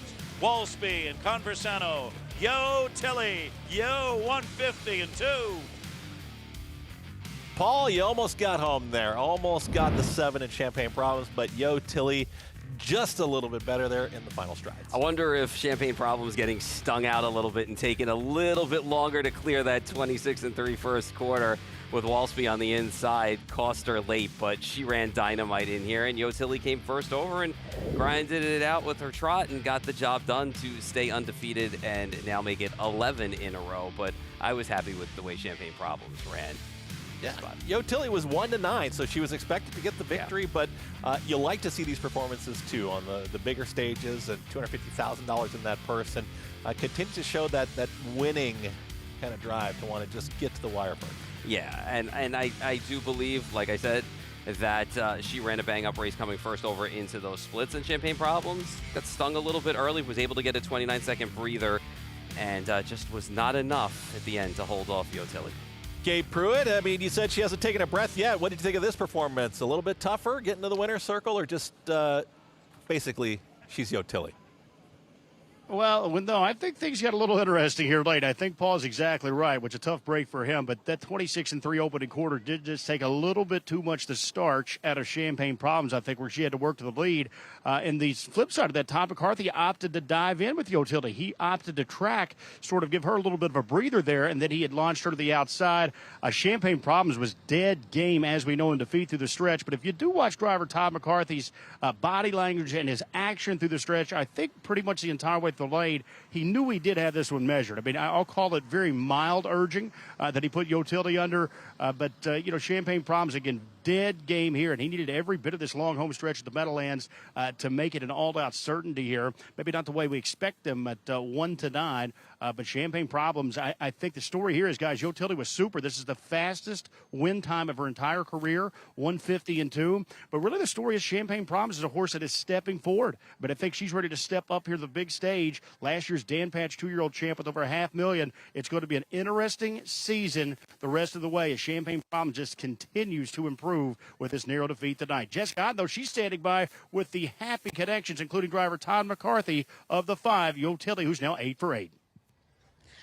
Yotilli remains perfect in her 3-year-old campaign. New lifetime mark tonight, 150-2. Let's go back to the beginning of the season, Todd, where she could have been a little warm, but it looks like she's really relaxed into her season, or into herself. Yeah, she has. She's matured so much this season, and she really is now. She's just a pleasure to drive. You can do whatever you want with her, and she's so handy, and that's a huge credit to Andrew and the job that he's done with her too.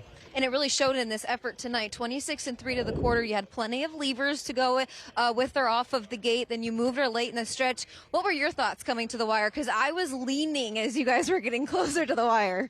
I was confident with her. You know, she's just got such a great attitude, and I really just sort of have to urge her along ever so lightly, and she does the rest. You know, she really wants to win races, and she's a pleasure to drive.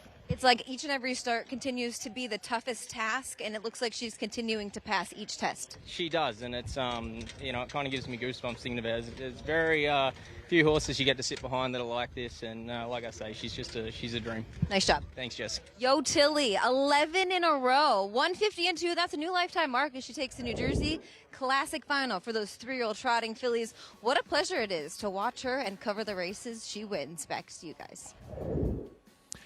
Thank you very much, Jessica Otten. Gabe Pruitt, of course, their trackside. And great to see superstars really emerge. And Yotilli, 11 in a row now. She is becoming the star of the show. Yeah, 100%. She is the queen. There's no doubt about that. She's still got some work to do in the final months of this year, but we'll see if she can get some good battles going with the horse who ran second in here, Champagne Problems, who's finding her form again. Ran well. So Champagne Problems, you kind of feel she is starting to kind of catch up to Yotilli a little bit. Her last 3 starts say that she is getting back to the form she had as a 2-year-old, without a doubt. Take a look at Yotilli. Will she continue her winning ways? 11 in a row, and it's been a fantastic summer. How was your summer? My summer was good. I was at the Meadowlands a few times and had a blast. Ready to ramp into the fall here and take a look at plenty of harness racing action coming up. But we hope you all join us as we've got great racing action coming up behind me as well. And we've had a great time. Yotilli, the headliner, but tremendous racing and some long shots tonight. Yeah, long shots and also Apex. Don't forget about Apex. He ran huge. He is Paul Verderosa. I am Chris Griffin. Next show, Thursday. That's going to be 1 to 3. And you take a look at next week on Thursday's show. America's Day at the Races will be fantastic. There is race number 7, Perfect Thought, with that big group of owners. Laura Brower with that wonderful interview on the night. Wonderful racing action that we saw. Poppy's Pistol, that front-running score, get the job done. And we ended things with Yotilli, superstar. She's the queen. We'll see you right here on Thursday back on America's Day at the Races.